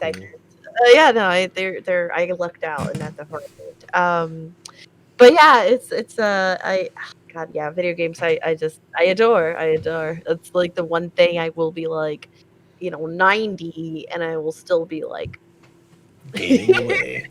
Gaming away. I'm the same, like for me, again, it's something we talk about in the show a lot. Like, video games have always been my kind of release, and I tend to play more kind of intense like MMOs and stuff when I'm stressed, which doesn't make any sense. It's like the opposite of everyone in the world, apart from artists apparently. Like, if I'm super stressed, that's when I'm diving into like Final Fantasy 14 or WoW. I'm just like, I need a time sink right now to distract me from the work I should be doing. Do you do the same stuff? No, I got too addicted to MMOs. So I kind of was like, very wise. If I got really into them, I'd get too addicted. But I did realize something. So there was a period where I was like, I don't know why, but like a bunch of like people were like, yeah, video games are a waste of time. Like, just like you should be painting instead. And I'm like, yeah, I guess I should. And I stopped playing video games for like 6 months, to a year or so. And I just didn't get the same energy as I used to artistically. And then I came back to them and I realized, wow, I'm inspired or I'm excited. And it's because, playing video games or doing different things that are outside of, what you normally do, inspire and feed your creativity further. And so I realized that it was actually pretty pivotal to like for me to be inspired by different stories and to have fun. And that helped me be a better creative. I think so as well. Yeah, and it's like, it'd be like cutting books out of your life or cutting films out of your life. Like, it's the way most of us absorb inspiration is from stuff around us. It's from traveling, if you can. Like, traveling is a fucking amazing way to get inspired. But like, play a video game. You can travel to loads of cool places. Watch movies. I am so stoked that I'm playing Yakuza right now because it's giving me like Japan feels like you're just like hanging out in a Japanese city. And one of my main goals this year before COVID hit was actually to be in Japan for 3 months. And I had everything planned out, and then COVID was like, God, we were planning to do that too. Alicia and I were talking about going to Japan this year because I was going to go to some like magic shops. Like, that's the cool thing about Magic Gathering. Sometimes, as you will very well know, because you're much more well known in magic circles than I am, like, sometimes a shop will reach out and be like, do you want to come to Japan? And you're like, I mean, sure, like we'll fly you to Japan. It's like, okay, Okay. but then COVID happened. Yeah, yeah. But as soon as COVID's done, I'm just like, whoa. Yeah, travel time, serious I'll travel be like time. I'll be like the what was it? Oh God, Eric Andre meme. Let me in, let me in. Oh my god, that show is like so pivotal as well because it's like such the same energy that like my show has, except in a less destructive way.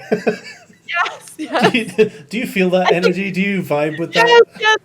I think my favorite Eric Andre skit was just like this him running and there's a cop chasing him and they're just like shit and then you think oh my god it's like a criminal and they run into a shop with a bunch of people are staring like oh my god and then out of nowhere without any expectation they start making out super heavy. They're just Yes. like and like everybody's like there's like an old lady in the I don't know if it was like an old lady or a worker who's just like Okay, all right. It's the just best, so man. Oh my god, it's the best. I just love like chaotic as fuck shows. It makes me so happy.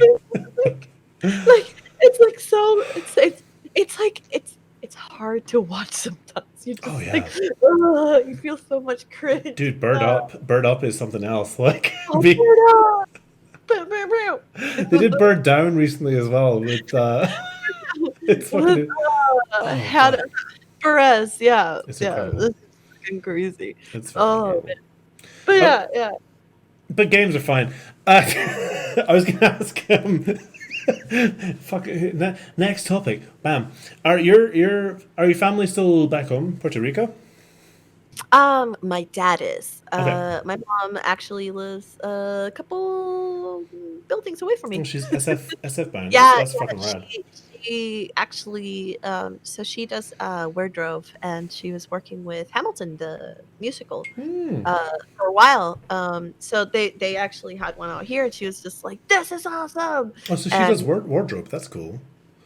yeah, I come from a fairly. Hold on, let me fix that focus. No, it's gonna be blurry now. No. I work my godparents that are both like basically just like artistic, so I really got very lucky with that.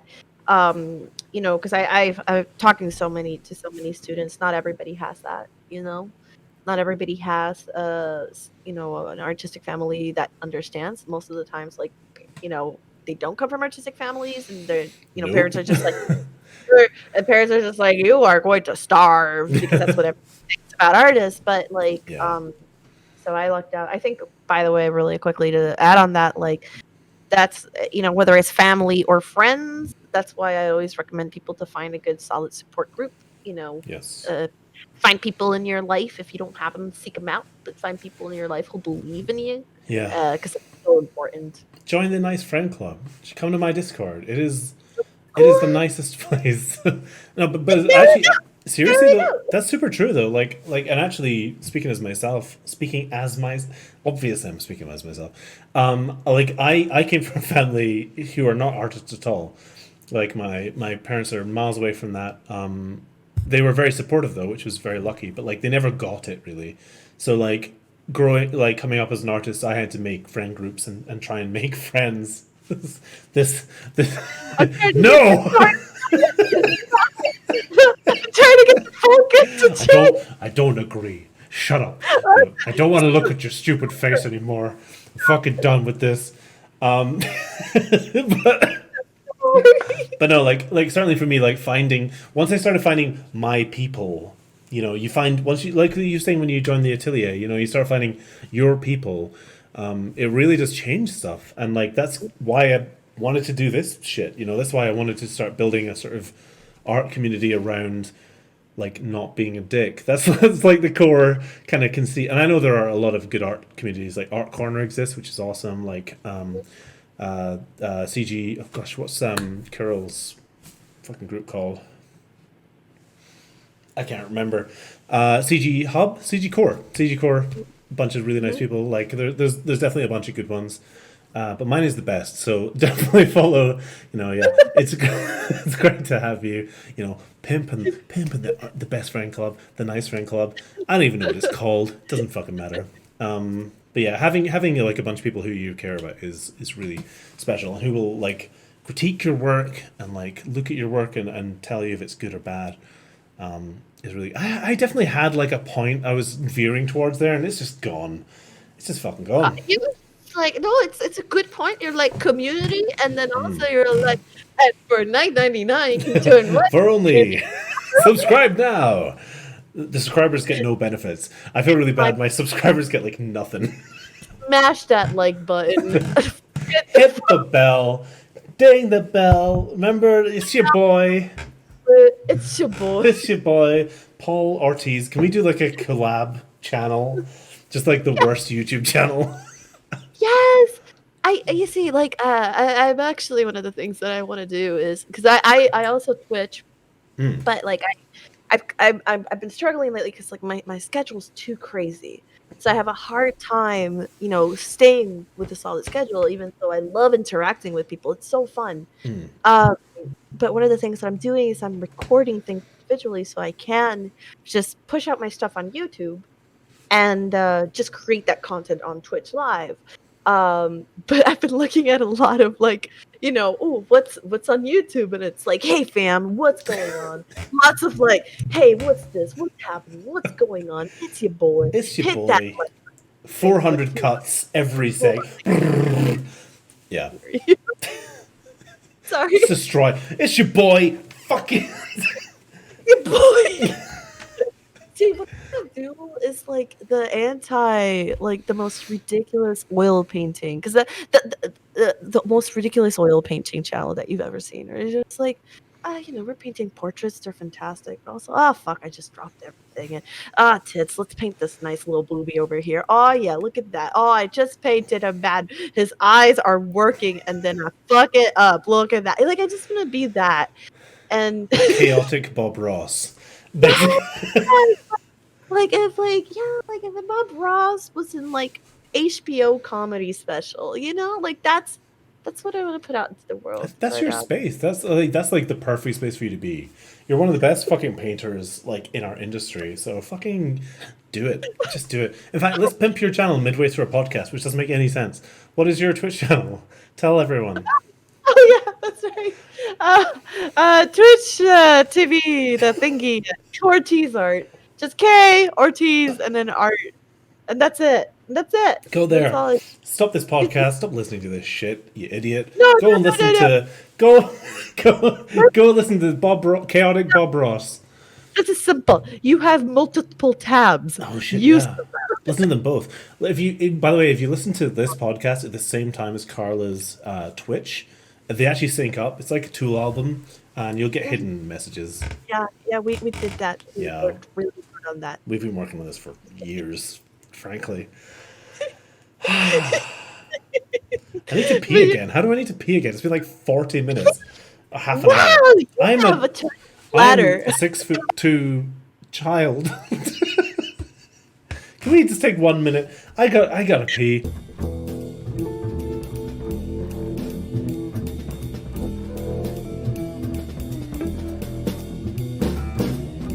And we're back. Hello everyone, sorry about that. Tiny child bladder over here. It's your boy, child bladder. Hit that smash button. Smash that hit button. Hit that smash, bell that like. Bell it up, good. Notify that like. Subscribe now. I don't know. Your friends, tell your grandma, be like, Grammy, listen, I need you to know. We gotta be real here, Granny. You've been out of control. If you don't fucking subscribe now, Granny, it's over. It's over between us. Listen. That's right. So please threaten your grandmother. Threaten your gran. Subscribe now. Threaten your gran. Ring the bell. The usual. Anyway, so second question. We're still in the second question.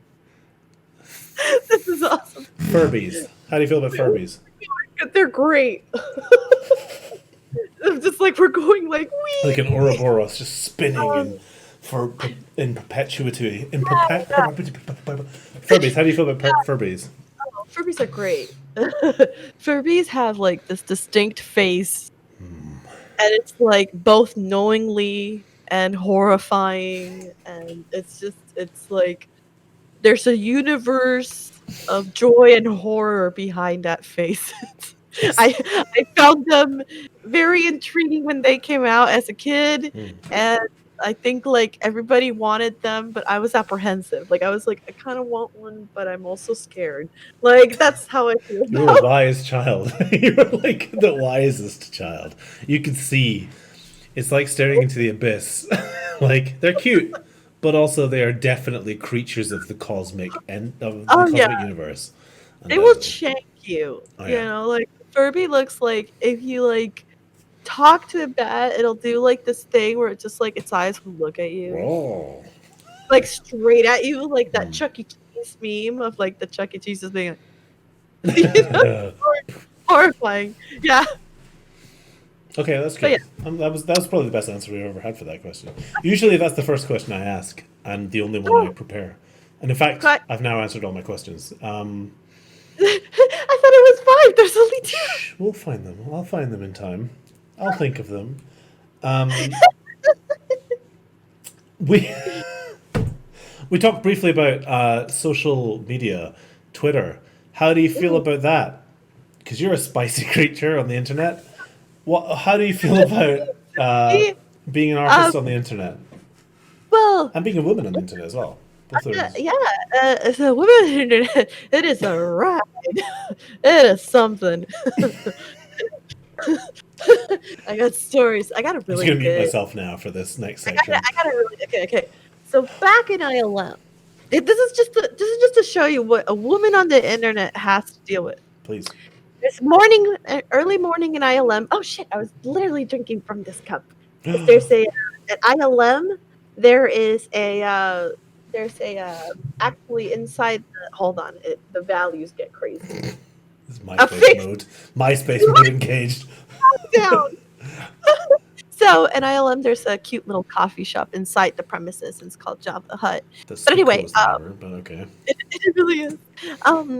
So it was morning, and I was having my coffee, and I'm just checking Facebook, you know, checking up the messages. I'm like, and it's about to be like a stand up, like the daily stand up for World of Warcraft is what I was working on at the time.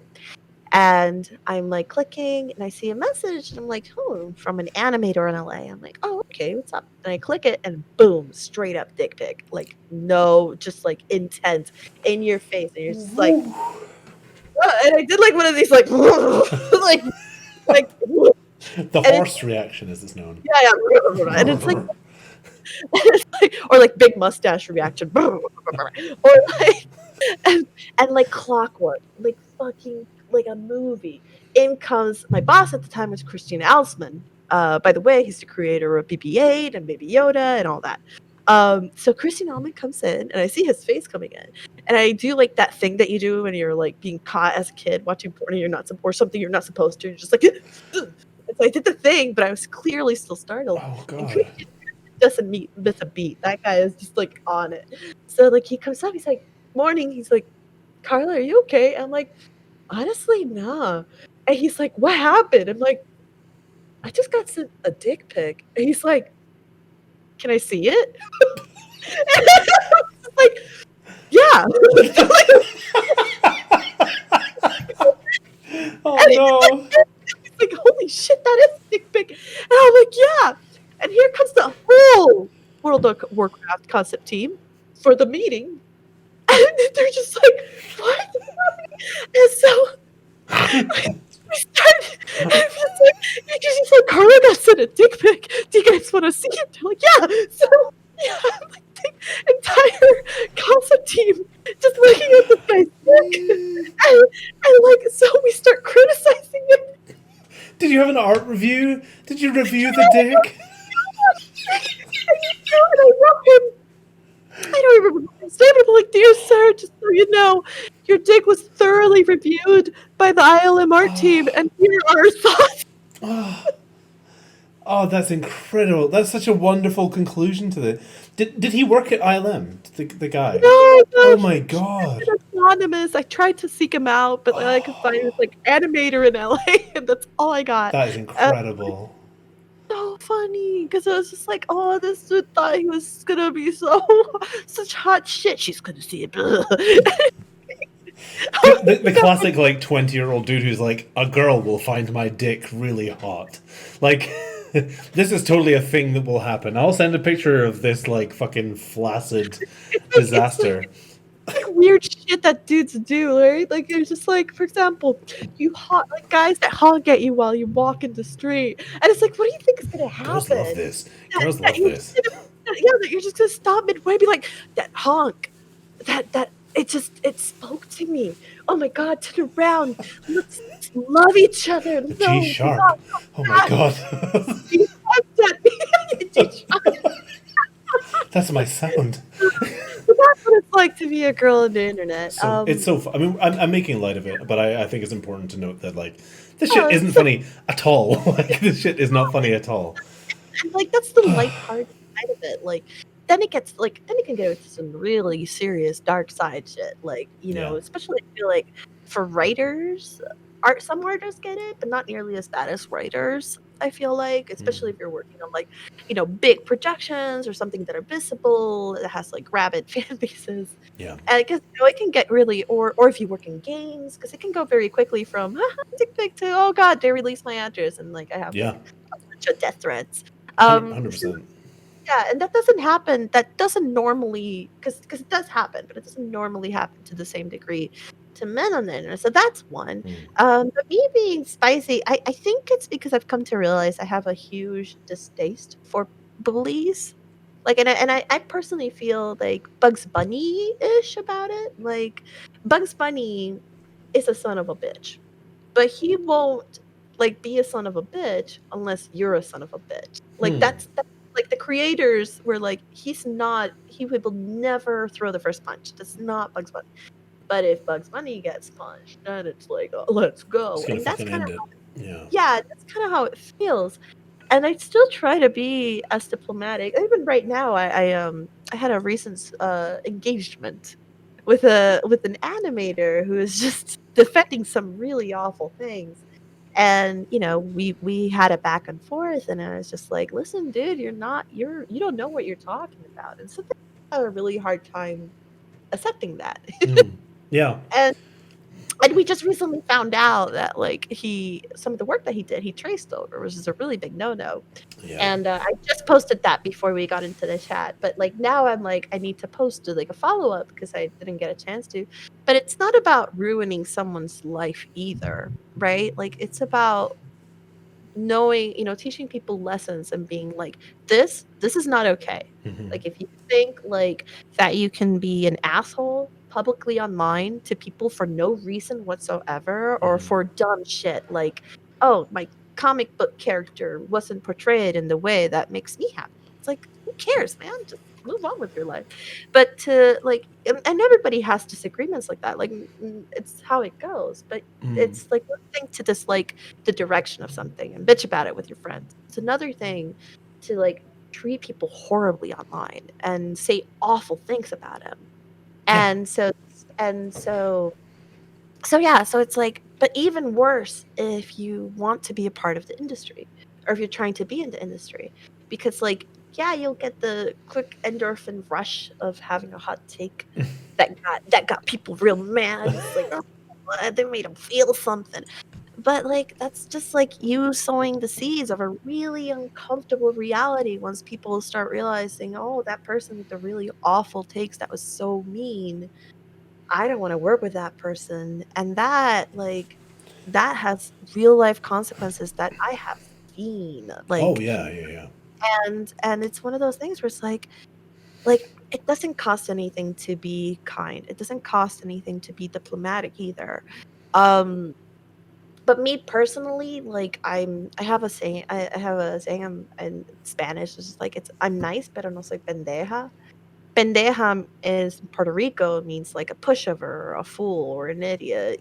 That kind of thing. Yeah. Because it's like, I will always I will always treat people the way that I want to be treated. Yeah. It's like, doesn't matter who you are, where you are. I want to engage with you in a way that's respectful. I want to know what you're about. I don't want to like assume things. And if they do, I want to assume things in good faith. Yeah. You know, Yeah. until I'm proven otherwise, or until I see you bully someone. Because then I can't. I lose my shit. And I've always been that way. I've always been like, in high school days, they call me Joan of Arc because I used to stand up all the time to the popular bullies. Fucking good on you. Like, I think it's important. I think it's important as well for like we're living in a really interesting. I mean, we've been living in an interesting time throughout the history of this medium. This stuff is Yeah. not new.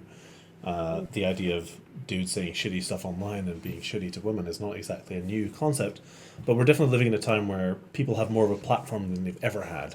People have more access to a platform where they can say whatever the fuck they want, and increasingly, like what you're talking about right now, where junior artists and the classic, like the aspiring concept artist, the aspiring animator is peddling this kind of shit and getting in fights with people and being shitty. We saw it a lot with like Alexandria, and I guess experienced the exact same thing recently. Like we see it a lot. Sees a lot like people who just like fucking throwing their shit out there and not being held accountable for it, or not coping well when they're held accountable. And they have to be. That's the thing. Like you can't come out and be this person and expect to have a career in the industry. Yeah, and I think it's one of those things about like, again, you can agree with someone, but it's a matter about how you voice it, right? And like, I think a lot of people like there's psychologically you thrive of the certain like disengaged slight anonymity of being behind a computer screen, right? Sure. But like, just imagine yourself, you're at a bar and you're having a discussion with a large group of friends, and out of nowhere comes this person being like, this fucking sucks and you're an asshole. Like, you'd be like, The fuck? and everybody be like, Yeah. and it's the same thing. It doesn't. So you can come in and barge in and listen, and then be like, hey, I actually don't agree with this, and here are my reasons. You can be diplomatic. Yeah. And I think also the problem with certain social media, specifically Twitter, is that the format is just horrible. One, you have hardly any word space to really fully explain the complexities of every thought or of every situation. And then the other is that the way that it reads, you lose a lot of context. Yes. So it's really easy to get misunderstandings. So yeah, but I don't know. I think people get surprised because they're like, "Oh, it's so nice," and then an ask comes in thinking, "Carla's nice. I'm gonna fuck that bitch," and then I'm like, "Rah, rah, rah, rah, rah." No, I mean that's why we fucking love you. Like it's real. Like, I actually think in many ways, like people need to fucking pay attention to this stuff. They need to pay attention to people like you, Carmen, Leisha, anyone who's like on the internet, especially as women, being themselves on the internet and holding themselves as anyone should do on the internet, which is like professional artists. You have a little, you expect that there's going to be some shit's going to come from places, but you try and be professional. But like, if people are dicks, like it's okay to fucking school them, because people really struggle with that, and it's something even I, as a fucking cis dude, like I'm the least threatened by the stuff imaginable, because like I'm very comfortable in my position, blah blah blah, all the stuff you'd expect. But like, I've seen threads about me on websites, on 4chan, on places like that, where it's like, this guy fucking saying this stuff, and it's like, well, look, the stuff I'm saying isn't a lie. If you say a shitty thing and I go to town on you and say like, the way you're handling this is bad, and this will have repercussions for your career, the amount of people who are just like, nah man, it's fine, it'll be fine. It's like, no. We talk to each other. Like, we don't, like a huge, I talk about this a lot, like from an art director point of view, when it comes to hiring artists for a project.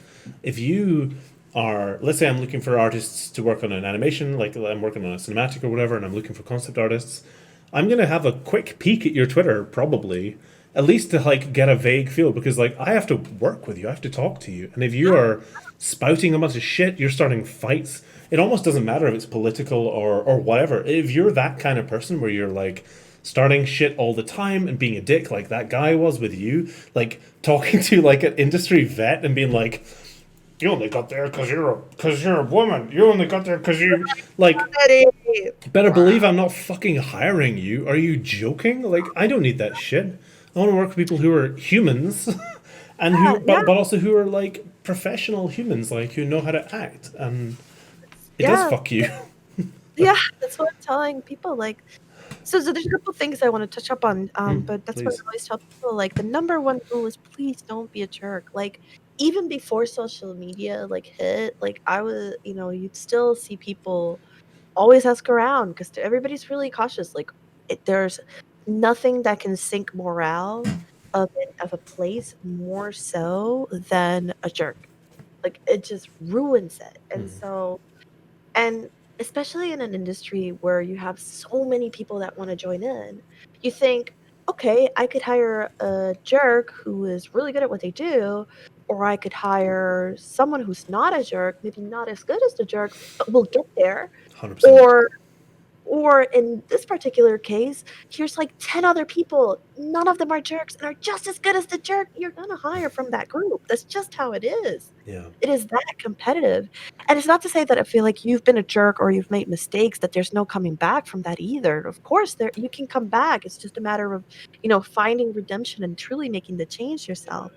And I think, like, for me personally, I feel like, I have to admit, like, I am in a position in my career where I feel like I have the privilege of a long career that allows me to speak up, that I don't fear as much because it might still happen, who knows? I don't fear as much, like, people being like, "Oh, damn, like, shit, no, that's too much, Carla, go away." Because people know me, I've worked with them for a while now, but, if I was younger, I would definitely be a little bit more hesitant to speak up.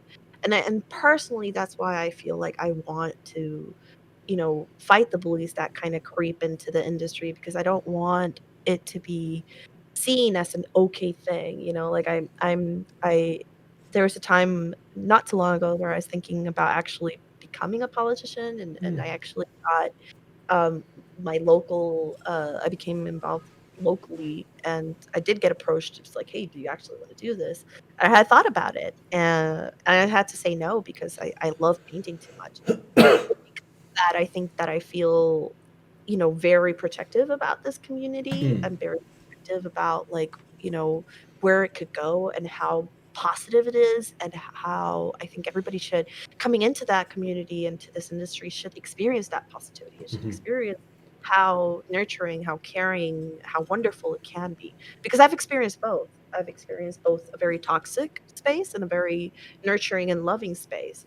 And I think times are changing very, very rapidly where it's no longer okay to be toxic in this space. No, it's So, a time of mix up, right? It's a time that, yeah. because our industry unfortunately has been very male dominated for, Mm, we're in the entertainment industry. It's always yeah. been very much that case. But one thing I will definitely say, and I'm sure you're aware of this, but like having grown up around female artists and friends, I think having someone like you who is both, an incredibly inspiring artist in terms of her artistic ability. I mean, you're undoubtedly one of the best illustrators slash concept artists in our industry. But having someone like that also be like genuinely a force for good, and I know like force for good sounds very cheesy, but it's true. Like a person who is very liberal and cares about people's feelings and like promotes herself well, and also fights for that stuff. Like I have no doubt that you could do amazing stuff as a politician. Absolutely no doubt. But like the fact that we have you in our fucking like stupid art industry means a lot to myself, and it means a lot to certainly the women that I know. Like you're a fucking champion. So yeah, go hide. Sorry, hide under your hoodie. That was a lot, but like seriously, dude, like you're To a hide fucking my like hero. hide my tomato Just face. You hide in the hoodie. uh, yeah, yeah. Thank you. Like, I do, like, not all that I do, but I do care about, a more egalitarian society, and I do care about, um, especially a more egalitarian industry, because, like, to me, one of my biggest fascinations is art, and one of the things that I love about illustration are people's, points of views when it comes to artistic expression. Hmm. Like that is a verifiable like perspective into a person's mind and wherever that takes you. And that's fucking awesome. That is a beautiful thing that you don't often get, especially in such a raw visual medium. Yeah. And I know too many stories of people who were treated poorly, who were harassed, who had not so great experiences, and too many careers that just had so much potential didn't go anywhere because they were bullied, because they were in a toxic place, because of harassment, because even worse. And it's like it's a tragedy, and it's not okay, and it has to change because like it's like for people to be able to view beautiful works of art or read beautiful stories from different people in different perspectives, like that's the thing that starts building empathy and excitement for your fellow human being. Yeah. Yeah, yeah, yeah. But No. yeah, but all this to say too, if you're a jerk, I will be a jerk with I will fucking end you. I don't cuss you out. I don't like. I only like. I try to be as diplomatic as I can. The stuff comes out, and it does become a little spicy There's sometimes. nothing wrong with a bit of spice. I think finding the way to navigate those situations is tough. And certainly one of the things I've always learned, you'll be exactly the same when you're doing portfolio reviews and you're talking to people and you're saying, here's the stuff that works, but maybe don't do this stuff. Like some people just don't take advice. Some people just don't. And those, at a certain a point, like as awful as it is, you just have to accept that some people will just never make it. Some people are just dicks. Some people Well, are they caught in get the in their ego way. stage. Yeah, They get in exactly. their own way. It's kind of like that dude. Like there were so many opportunities for him to, you know, change the course of the conversation. Yeah, Especially since I actively gave him those opportunities. But it's such a like just such a no. And there's a certain I don't know. I was talking about it with a friend where it's like, God, I would love to read like actual like scientific like psychological literature on this shit, yeah, like on people that like are so afraid of their own flaws that they start like blaming other things, yeah. right? Like the guy and I don't mean to like continue harshing on I think he's already dead. Not literally. That guy's dead. You know, he's That dead. guy's like, oh, he apparently but it's just such a good example because it's like, you know, you have the opportunity to learn something and humble yourself, but instead you blame it on whatever it is or whatever Yeah. keyword. For him is social justice warriors came to ruin my space, bleh, you know, or like Yeah. things like that, and you're just like, honey, like, I'm sorry, but the reason you're not getting jobs is not because there's diversity in this industry. It's because your personality sucks very publicly and your work is not up to par because you're not ready to do the difficult work that is a self-assessment. And a That's yeah. self-assessment and a self-assessment is not just on your skill set, it's also on your mentality because they go hand in hand. You can't improve unless you start truly assessing where your mind is. And rather than do the hard work of doing that, you'd rather just complain about things that don't really matter to an artist online. And it's like, I do wish him all the best. I genuinely do. I wish that this difficult moment, this way to reflect and be like, damn, this shouldn't have been this way. I need to be better and improve. And I hope he makes amends and then has a, you know, better outlook on things and has a better career path. Yeah, I But mean, yeah, maybe in 2 years, maybe a year, he'll come back and he'll learn something, and he'll have something, excuse me, something to say about his actions. Because yeah, sometimes art is hard. Like, and it sounds so trite, because of course yeah, it's not. We're just drawing pictures, but the thing is, like, to be a concept artist or an illustrator, there are so many skills you have to learn, and people genuinely don't appreciate, like I didn't. I had no idea when I was setting out on this stupid adventure that like, oh, by the way, it takes like 5 years to at least grasp the fundamentals. Like little things like that. Like, by the way, did you know you have to learn 15 things and each of them takes a year? Did you like, like this kind of like, there's something weird about art, and unfortunately along the way it is really hard, and you do get, you do struggle with being afraid. I almost quit art a million times. Like fucking hell, the number of times I was like, you know what? No, I can't do this. I'm just gonna focus on our music. I'm gonna be a musician, whatever. Um, yeah, it's a stupid career. It's a stupid fucking career. Like we're just like painting within the lines. Who knew it'd be so hard? Why couldn't we just be lawyers? Wait, lawyers sounds hard too. What's an easy Uh, job? I think I'd have fun because I like to debate. Yeah, you could fucking do that. You could absolutely go on that shit. Like you mentioned earlier, 4chan, and I'm like, I took it out every once in a while. And I just giggle. Oh god, yeah, I have to go on there sometimes just to see. It's such a Yeah, fascinating ecosystem. It's like, in like biology class, how you'd have like a beaker full of. This is gonna sound so. I'm gonna get destroyed for this on 4chan, but like you'd have a beaker full of flies, and you'd be like, I wonder what they're doing, and it's just like you look at it, it's like they're just like they're fucking dying, they're screaming at each other, they all hate each other, some of them are fucking. I don't know, like that's 4chan. the thing is too. It's just like it's like I think it's because I grew up in 4chan. Like before 4chan became like political, Before it was 4chan. just before 4chan became political. It was like the cesspool of like shit where you just see like the most horrible shit, but also super funny ass shit. Like it was just like where you'd go get your gifs or gifs or whatever, your memes, GIFs. like all there's just it depends on where you are. I don't know. I Oh, don't care. GIF. I'm here for a GIF. We're here for Jeff. Jeff. We're for Jeff. Jeff And Bezos. We got let's you. all You Daddy rich Bezos dickhead. piece of shit and world hunger, you asshole. Anyway, uh, wait, we were talking about Jeff Bezos, right? Yeah, Yeah, it's yeah. Jeff Bezos.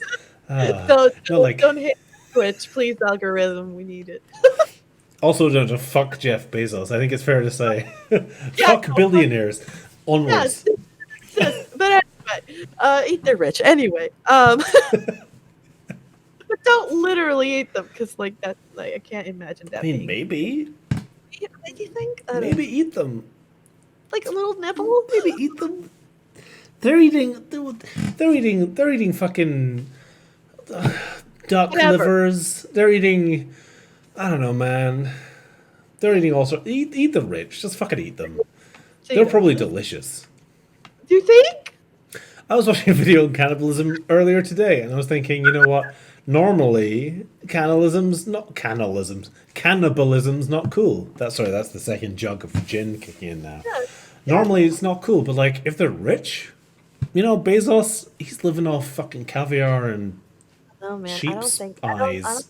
I don't know because like for example, you know that they're getting like the best like hey, give me that little tucky tuck. So I Hmm. think they're like some weird ass shit. Oh, you thinking there's gonna be like a bit of like plastic in that meat? It's like Yeah, wagyu and fucking plastic. yeah, like let's have some bits that are just like, but then other bits are just like, oh god, this is so Yeah, synthetic. Shit. that's Anyway, true. yeah, we're just joking. Sure, sure, Sure. sure. We'll go with that. Anyway, Anyway, Carl, I well, think you had a point to make that wasn't about eating the rich. totally blanked out on it. I'm not gonna lie. Don't eat the rich kids. Don't do it. Just beat Do them it. to death. Just Here's the question: If you weren't an art, and question 3: If you were not an artist, what would you do? If you couldn't draw, the fuck would you do? okay. That answer has changed a lot during the years. When I was in my late teens, early 20s, it would have been acting, Hmm. which would have been really stupid too. Hmm. Uh, I'm with you. also physics. I would have been interested in jumping in science. Today, I wish I could fucking write. Hmm. Like, would love and I got actually a bunch of books. I got really busy, so I stopped. But for a while, I was actually training really hard. Like, Hmm. not training. like, trying to learn more about the craft of writing and bought a bunch of books on writing and stuff. That would be fun. Like Yeah, you'd be amazing at that. You're a fucking great writer already. Like, I, I think it comes from like that English isn't my first language. My hmm, first language is Spanish. So I have a lot of like hesitation when it comes to grammar, like actually like sentence structures and all the rules. And then sure. also like once I get to the point of like what do characters do? Hmm. And I have ideas, but like that story progression, like that stuff, I think I'm just hesitant See, when in reality I should just jump in, yeah, you you know? should. You really should, because I think you have a natural flair for that stuff. You have such a good grasp as well of like world building and stuff. Like it'd be easy. Alternatively, just make a role playing game like me. Then you don't have to write fucking anything. The Oh, characters can be everyone else. You don't need to worry about it. Just write a cool world. look at you! Bam! You want to plug it? No, no, I don't. I don't need to. But no, you should. You should do like I think like you clearly are very passionate about stuff, and you're a good writer. Evidently, by even from your tweets, you can see that you know how to.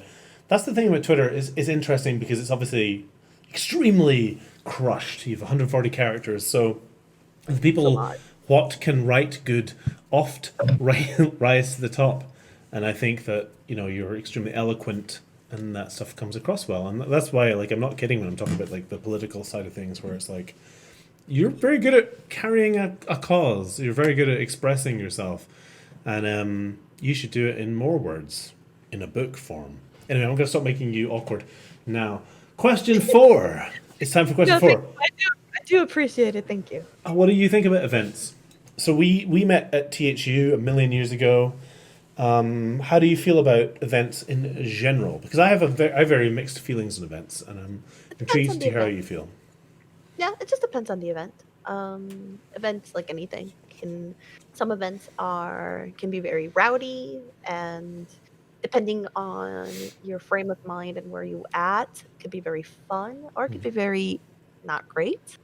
Some events are really wonderful and very, very, promote like creativity.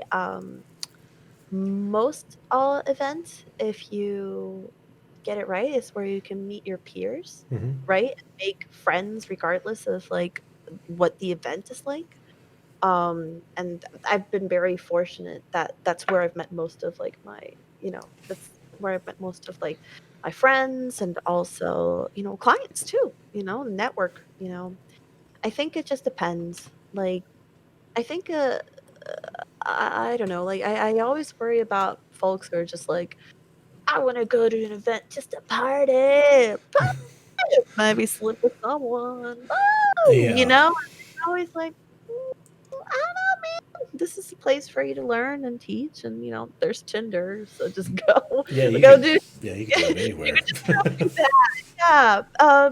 But there's also like I think but in all these things, I always think of it's just a balance. It's a balancing act. Like I want to tell people like if you're comfortable, go out and have fun, have a drink or two, and Sure. enjoy with your have a good time with your comrades, but also balance it and not like be like, but then don't go do the crazy shit and things that you might think, oh, will this haunt me later? It Yeah, might, depending on what it is. It might. I think it's just a balancing act of, I'm gonna have this much fun, but also learn this much, or I'm gonna be this rowdy, but also this professional. sure. Um, I always, I've been going to events for a really, really long time, so I've done the full shift of student to professional within space. Responsibilities are definitely different between a student and a professional, especially one who is visible. You have a lot more responsibilities because, for example, when people come up to you, I try very hard, even if I'm not having a good mood or even if there's a lot of shit going on, I still try to give that person my best because that they're there to, get answers Sure. or try to find their way. and or even just to say hi. And while you might have been talking to like 100 people that day, to that person, they want to talk to This is you their at that moment, right? With it's you. their Yeah. moment. Yeah. That I'm always really conscious of that, because I've again, as a student, I remember being in places where it's like, I want to talk to that artist, and I talked to them and they sucked, and it leaves an impression on you. It's just like, Yeah. but I've had the opposite where I've talked to, I want to talk to that artist, and it's everything you ever wanted it to be, and they taught you perfectly, and it changed the way you work. I've had many artists that did that for me. I already knew Ian, when we started doing conventions together, but in the Sure. workshop, that was him. Another one that did that for me was Greg Mansion. Hmm. Every time I'd see him at a convention, he is just so sweet and so wonderful and so sassy. He's very sassy. But he'd always have the best advice, and he'd just give you that time. And I've also had artists who just thought they were too cool for school Yeah. and would look at my work and be like, "Uh, just do whatever," and then just keep talking to the front. Yeah. Like, and so I'm conscious of that. Even if I am in a convention space, and I'm like, I always try to stop myself and be like, "Look, like, I am so sorry. I know you want to talk to me, but I just had a very long day. When can we talk next? How can I find you?" Yeah. Um, and I have that philosophy again, just because I know what it's like to not have a good time. And I also, both my dad and Ian, when I started, specifically my dad too, when I started like becoming more visible, he's just like, all right, people are going to start looking up to you, and that's a responsibility that you got to take seriously. And it's true. I think it's so cool that you think about that stuff, because like a lot of people maybe don't have this insight, I guess, into a professional artist at an event. I imagine every event you've ever been to, lots of people will want to come and talk to you, and like seeing I guess the human part behind that, which is like that's the weird thing about events that no one really thinks about. Is like, if you're an art student, you want to go to THU or you want to go to IFCC or whatever the fucking thing is, you save up your money.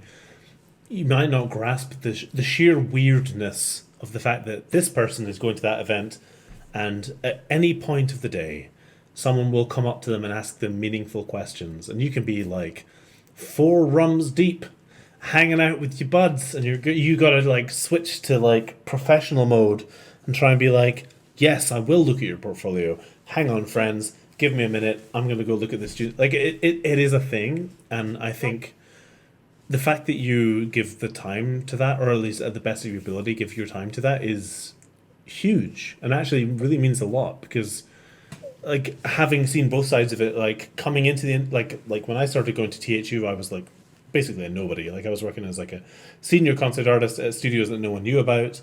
So when I was going to those events, like I didn't know fucking anyone initially, all the way up to like now where I go to events and just review folios. Like it's like the two genders review folios, and nobody. Like it's such a vast difference, and the people who take the time, or at least aren't rude, it means it's almost hard to grasp how much of a difference that can make for a Yeah, student.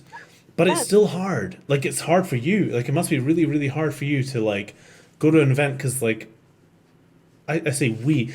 At this point, when I go to an event, if I'm like invited to go to like IFCC or something, I'm like, sweet, I get to have a fucking 2 weeks in the sun with my buddies, and like, well, maybe look at some folios and just chill out. Like yeah, that dynamic is so weird in a lot of ways, and to be able to give your time to both, I think, is really valuable and really, really cool. yeah. Well, I think you know, I also like to think about, like, for example, art brings all kinds of characters. It brings people that are confident, it brings people that are extremely shy, and so you never know like what kind of struggle they go to just to try and talk to you. Sure. Like, I've had kids that, like, or not even kids, like adults, peers or whatever. I'm talking and they're just so scared. They really want to talk to you because they have questions about life, about art, and some of them are really deep and really troubling, and they just want answers. and they're so scared that they're just like, okay, go do it. Okay, go talk to them. No. Go talk to them. And they have to work that up, right? They got to work that up. And you take a moment, you stop talking with someone, and then you see your buddy, hey, up. That's the same exact moment that person decided they stop talking, go, and all that momentum, building it up. But then suddenly the person's talking to someone else, and they're just like, hey, and they know, you see it in their eyes, and you're just like, "It's okay, boo, don't worry. Well," and you'll like, "Don't worry, boo," to your friend. 'Cause they know. People know They that, get it. like, I love going to the conventions because I love seeing all my friends, but at the end of the day, you're still there for the people. Yeah. And and so they know. But it for me, it does. I do have very, I 'cause I wanna give a lot. At the end of the day, I am dead. Yeah. I have to, like, run It's to my, fucking like exhausting. yes, yes, I have to run to my, hotel room, and, like, I have moments where I'm like, "I'm so sorry, we gotta talk tomorrow," unless it's like, I already told you, like, "We're gonna talk later in the day," and I Yeah. reserve that time for you. And I just have, like, moments where I just, like, and now I'm laying in bed, and I'm usually playing a Switch game. Yeah. So it's Breath of the Wild time. I'm the same, and to a ridiculous degree as well, because I have, again, back to the anxiety train. Like Yeah, I yeah, can do 3-4 hours, and then I'm yeah, like speaking to Alex or whoever, Andre, and being like, where can I sleep? I need to yeah, go sleep for like an hour before the yeah, next, because the thing is, like, I actually have a weird relationship with events, and we can talk about this if you're interested in it. I don't know, or not, because like I absolutely adore Andre. Like, we talked about this kind of stuff before. Stuff hell like yeah. THU, like I've realized over time that I just don't have the capacity for that kind of event, because Yeah, like it's very social. It's intensely social. It's intensely cliquey. Like, not cliquey. Cliquey is not the right word. But like, it's very much like we're all going to get together and do a yes, thing in a way yes. that like my personality does not. I just don't. I It's just do not vibe with that at all, and yeah, it's yeah, it's one of the really it's interesting. I think it's special in that aspect, Yeah. like, I think out of all the events, and it makes it, like, magical in one way, Yeah. but it also has like anything in life, it has its pros and it has its cons, so yeah, Sure. totally. Yeah. It's one as well, because like I am very careful around when I talk about it, because going to THU was like Mhm. literally life changing for me, because I met people, I met so many good Yeah, friends at different studios, like Jack Gilson, and like all these people who are like I have fucking adore, and like it literally changed my career. But now I'm like, I don't go to that kind of event anymore because it doesn't work for me. But like that's the right, thing, you have to yeah, do it, you have to try it, right? You have to give it a shot and see if it fits your personality, see if it fits, who you are and I or and where I you think that are. yeah, and I think that also brings up an interesting point too, where it's just like, for students or for peers that are trying to approach an artist, like, and with the caveat that they're not jerks, right? Because, like, artists come also in different personalities. Like, some people want to, talk to you, and some people are just, like, inertly shy Yeah. and have a harder time, expressing themselves that way, and that's why they're artists, because they can do it visually. And so I think it's one of those things where it's like you try your best not to take those engagements too personally if they don't go the way that you want them to. Yeah. Because just because people are so varied and so different. Again, with the caveat of they're not jerks, Yeah. because like you're allowed to get mad if someone's like, no. The number of times I've had that. The number of times I've been like, Yeah, I love your yeah. work. Don't tell him you love your work. He hates that. And What? you're like, What? oh. How do I communicate with this person? What? I. But Smoke cigarettes. goodbye. I will say though, some of this industry biggest are Oh sweethearts. yeah, Like for sure. Ian's a sweetie, Ryan Minderdink's a sweetie, fucking Craig Mullins, he is a He's just a sweetheart. dad. He's just a He's straight up just dad. so Just a sweet dad. cute. He's always like this. At TSU, and one of the first times I like legit like met him. The first time I legit met him was at like TSU. I think was it 2014? I don't remember. I think it was No, no, no, 14 or no. 15, maybe, or I think it was 16. 15. Yeah. Yeah. either 15 or 16, one of the two. But it was like the first time I met him. And like he was just like, he knew my pencil work. So he's like, "Oh, I love your pencil work." And I was like, like I didn't realize, so I started gushing, and I'd be like, "I love your everything you do." And he got viciously like uncomfortable with that. Yep. And I was like, "Oh, I'm sorry, I don't mean to overwhelm you. I think you're fantastic." He's like, "Oh, thank you." And then he went away, and then later on we started talking because like Ian was my bridge. He was my bridge Of in course. Dynasty. Yeah. He's a good bridge. But in conversation, he told us like, "I don't know why people want to talk to me. I don't think I have much to offer." Yeah. And Ian and I were, excuse me? But Craig, you're like the modern master. What are you saying? You're the father of digital art. Like, what? And you talk, But that's such a then cool he goes lesson to to show learn. you. Yeah. Yeah. No, sorry, go ahead. No, I think we're both basically screeching about the same thing. Like it's magical to meet people like that because hello, it's me, the anxious boy, who met Craig Mullins and went, "Hi," and then walked away. Who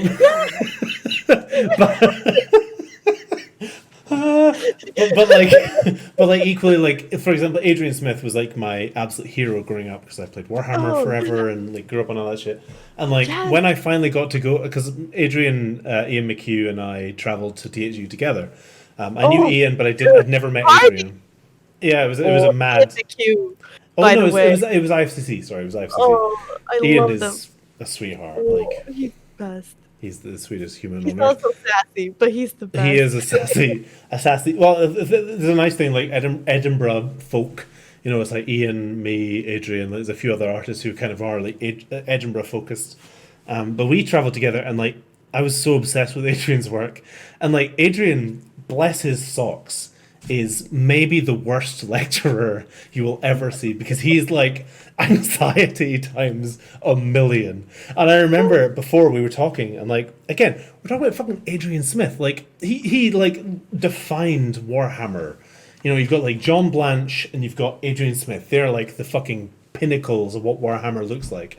And I remember going out for drinks with him, and he bought us mojitos, me and my girlfriend at the time, and he was like, "I'm so scared about tomorrow." I'm like, "Why?" He's like, "I have to go up on stage." I'm like, "Dude, you'll be fine. Like, what the fuck? You're fucking Adrian Smith." But like, that's the thing. It never changed. Like, artists never. We're all fucked. You just gotta fucking go with it. It's like back to what we were talking about before. You just have to fucking go with it at a certain point. You know, just throw your shit out there. Be yourself. Be kind. Be nice, and like you'll be fine. Exactly. And also like it's so cool because it's like like you put people, you tend to idolize people and put them on a pedestal, and sometimes you forget they're human just like you and me. Yeah, and they're come fucked. with all the beautiful fucked upness that happens when you're a human. And so you'll have masters that don't think they have anything worthwhile to say. And then it's very humbling, and it's very, for me, I find it humbling and encouraging, like you reach such heights and you're still this chill. And it just kind of, again, it really, really reinforces the idea that she just not be a jerk. There's no reason. If like Craig Mullins isn't a jerk, you certainly shouldn't be a jerk. No, exactly. Be honest. If everybody who has like worked their asses off and like could potentially get away with being a jerk aren't jerks, you shouldn't be one either. Yeah, just be nice to folk.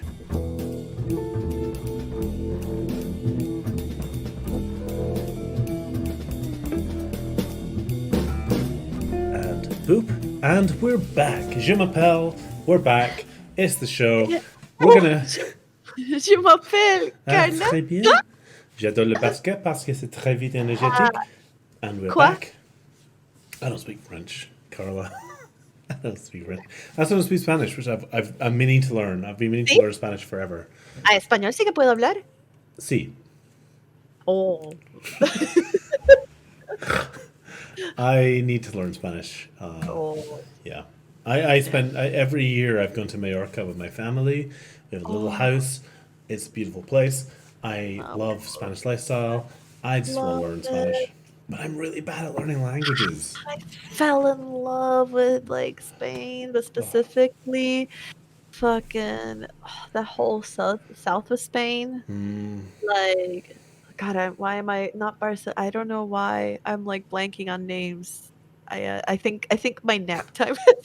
It's nap time. It's the whole like Granada area, and it's just I love it. I love it. The food, the lifestyle, the I was people. meant for this. I Like, love it. I'm like the worst Scottish person as well because like it doesn't show up now, but like my skin just doesn't. My family have a lot of Spanish blood. That's for sure. We've and we just tan. We just fucking tan. We don't burn. We're just born for the sun. And for some reason, we live Yeah. in fucking Scotland, which is like rain land. Oh, but Edinburgh was wonderful. I do. Is that where you guys are at, Edinburgh? We're not right now, but like I'm from Edinburgh. Yeah, yeah, yeah. Alicia and I Oh, are down south now in the sad lands oh, known as England. oh. But I miss Edinburgh every Because day. we just visited earlier this year, and it was like delightful. Before the world ended, we got a chance to do a little London and then Scotland My God. tour, and Come I loved back. it. I'll give you I guys the do. best Edinburgh tour, like fucking hell. Same, I have same. this thing where anytime I anyone do. visits, I have to Yeah. like go to town on the tour. Yes. Yes. And we are super fun. And yes, let's do it. And we'll bring Ian McHugh along. Oh my God, that would be, I would And cry. Tracy. I would Yes. cry, literally. Like, hello, Ian, it's me. I mean, Ian McHugh would come for sure because he's like stopped the fucking road. But like, So cool. Ian's a good boy. It was really yeah. We saw them literally as like the pandemic was starting to sort of be like a question. Like, wait, should we be worried about this? Like, it was like early mid-February is when we visited, and Yeah, just as stuff it was was starting to so shift, right? Like the world was yeah, changing. where it's like, oh, I got the sniffles. Should I be worried? It'll be Because I over don't in a know few why. months. Yeah, because I don't know why every time I go to London, I always get sick. Like, I don't know if it's the weather or something, and I'm like, "I love it here." I think just like being that like shift in temperature and humidity does just fuck with you because I get that when Oh, I travel as yeah, well. Like I get same. weird colds and shit. It's Mhm. also London is just a weird grotty place, I but I I love it. do I love I it. do, yeah, same here, I do enjoy it. All I right, love well let's wrap it up with a few questions. We'll do fast, quick fire questions. and I wanna say I could stay here way longer, but I'm also looking at the clock like, "Ooh, work." That's okay. I want to play World of Warcraft a lot, Carla. Oh, hell Not gonna yeah! lie. Not that I'm thinking about WoW all the time, but like I could be But, playing WoW right now. you see, here's the thing, if I work all day, then I don't have to work later at night, and I can play Yakuza, so we're kind of on the same Fuck vibe. yeah, we're in the same space.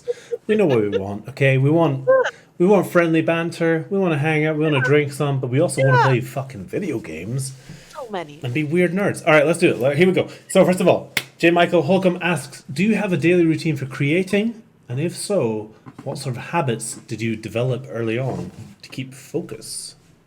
Hmm. That's a tricky question because I've changed my routines a lot throughout the years. I think especially between the shift of like studio work and working from home gave me two very distinct things that I like to do. So back in studio work, actually no, you know what? Even in studio and at home, I treasure my morning quiet. Like I actually like I start my day and the making coffee or tea or whatever, whatever I'm feeling that day.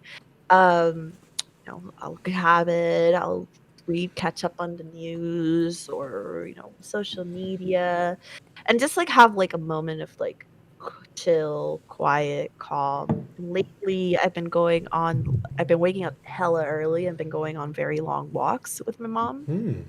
And that's been nice because early on there's nobody around, so it's a little safer. Yeah. And just having morning time, I think is really important to me. Whereabouts do you go? Can I ask? Like in San Francisco, are there We places you just go specifically? explore the city. This is a very beautiful, explorable place. So Yeah. we just like find interesting nooks and crannies. I've been meaning to grab my camera lately and Oh, that's take so pictures. lovely. It's And it's lovely. in the morning light is fantastic too. It's like, and I'm Mm. not a morning person at all. I'm not. Oh, really? But I'm doing it. Yeah, no, I'm a night owl, but I'm doing it because she is. And Mm. to get real here, we had a little bit of a health scare and a couple Mm. procedures done recently. And this whole year has been a year of just like, understanding our mortality and Yeah. how fragile things can really Treasuring that be. time. Yeah. Yeah, so I'm just like, I'm not a morning person, but to spend time with her, I will be. And Yeah. and it's been wonderful. Like I learned so many interesting things like about my family too. Like you get like interesting stories. Like for example, I just learned about the drama of my great grandmother who was married like forced arranged Mm. marriage and lived the whole drama of she liked her husband but didn't love him. And then Mm. he went into a life of like difficulty because he loved her. She liked the guy in the corner, and I learned all this mess just recently, and it made sense because like my great grandmother was like born at the beginning of the 1910 or so that's like forever ago. Her parents were, alive in Victorian era. Yeah. So Right. Late yeah, Victorians. That's amazing. it's just like, oh my god. And, yeah, I just got a picture of like my great great great grandfather in Victorian attire, and you're just like, holy That's shit. so cool, though. And so that's been nice. Yeah. That's really kind of like because exercise is another thing I got into later on in my life, Hmm. mostly just because I damaged my and I found Hmm. out that, like, if I moved my body every once in a while, my body would be a little bit more prepared for long Turns out stretches. that's a good thing. Who knew?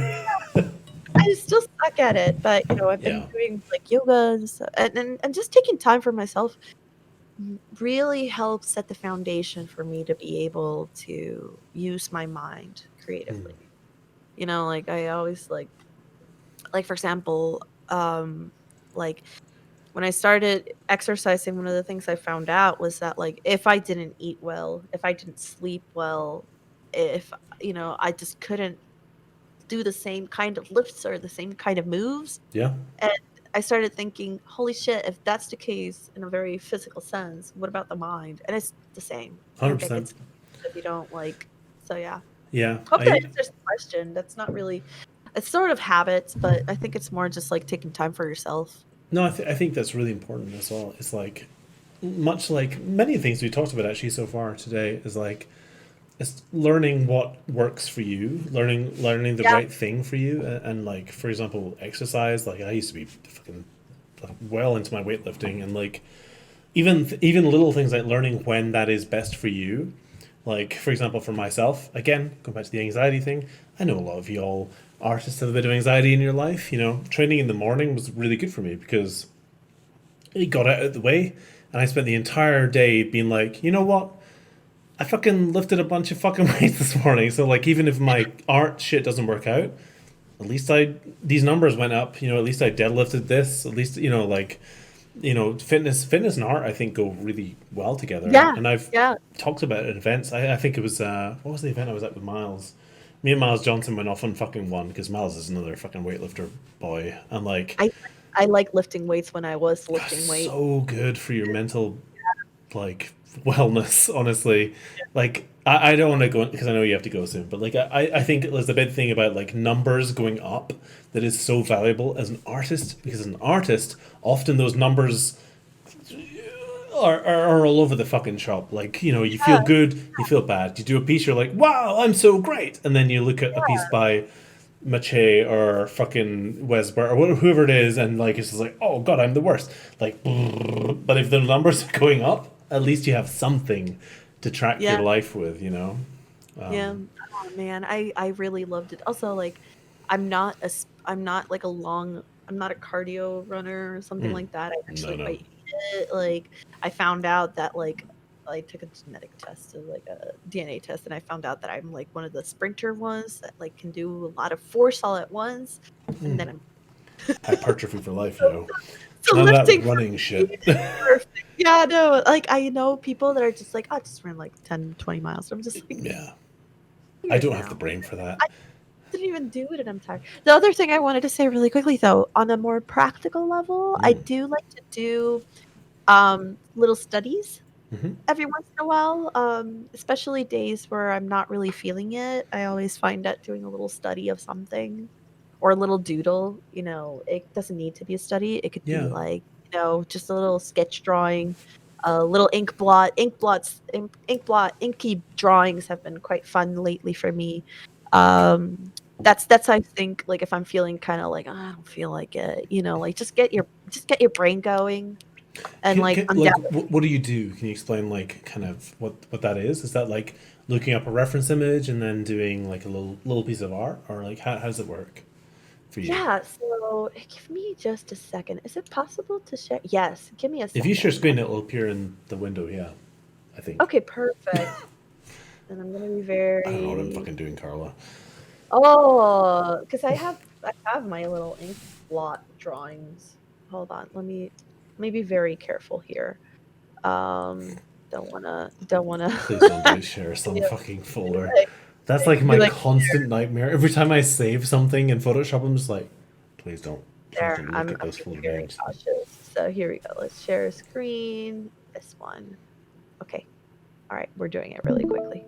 So, do you see? Yeah, that works. Yeah. So Ooh, these lovely. took like 5, not even minutes. This was like some of these were seconds, some of these was Huh. like a minute, and Yeah, it's just like cutting out shape, and it was just very, very fast, so very cool. fast work.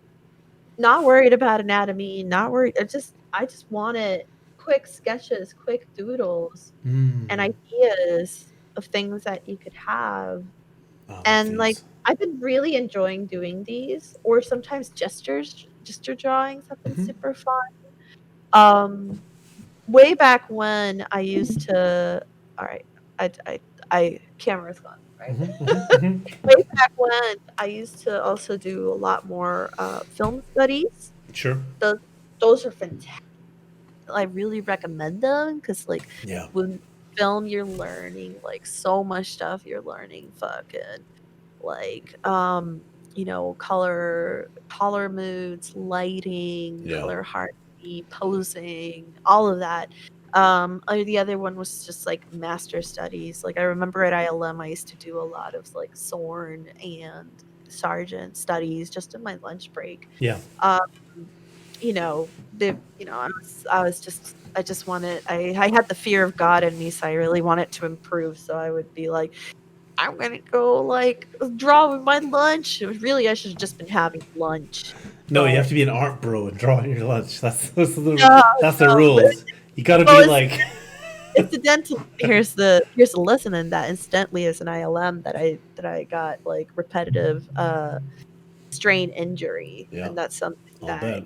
comes and goes, so, you Well, learn the hard way. we do that stuff on this channel. Actually, this channel, but is every Monday and Friday. We do study buddies, which is like a kind of stream that I started where we do either life drawing, we do film studies, and we do like all that kind of stuff, cast studies, everything. Basically, it's like an excuse for me to force my community to do studies Yes, with me, and like love it's fun, that idea. but it does what you're saying, like it forces people to kind of get involved, and hopefully do like I try and run it for my community. I love you all very much. I try and run it in a way where, like, sometimes we do stuff that's a little easier. Sometimes we Mhm. do a Monstead study, or sometimes we do a Sergeant study. Sometimes we do something that's a little bit out there and a little bit That's hard. perfect. But I it's love it. it's great. It works really well. And this is actually a really good platform for doing that kind of shit. Yeah, I love it. I love it so much. It's so good. It's It's so very good. fun. So good. Yeah, that's How that's how are we that. I on? really love that Sorry. idea. How are we on Huh? time? Do you want to stop there? Do you want to do a couple more questions? What do you want to do? We can do one more, One more question. All and right. if it's quick, two more. But I should be going in the next. No, that's fine. So Shadrach asks, I'm like writing down. My boss will be like, "Wait, wait." dude, I have like a piece of magic art that is due 2 weeks ago. Cynthia emailed me like days ago, like, when's this happening? And I was like, tomorrow? and it's still not Cynthia, done. he's working as he's talking with me. Clearly, Cynthia is like very, very kind. She's very she's sweet. so cool. She's I love so her so sweet. much. Cynthia and but I've said this before on the stream, but like Karla and Cynthia have been my two like art idols since I got into illustration. So to have one on my fucking stupid show and to have one who is like kind to me when I call her. She did get a hammer out, admittedly, and pointed it at the camera. But, you know, it means a lot. Anyway, let's ask this one last question. I think did I just close the question? Did I ask the question already? I don't know if I did. I just hang on a minute. There we go. When you had your portfolio and Ian was like, "You are the chosen one." What kind of stuff was in there at that point? Because I think you had your Tesa piece in there. You were already working on magic, right? Yeah. You're already I working was. on magic. That's what you need in your folio.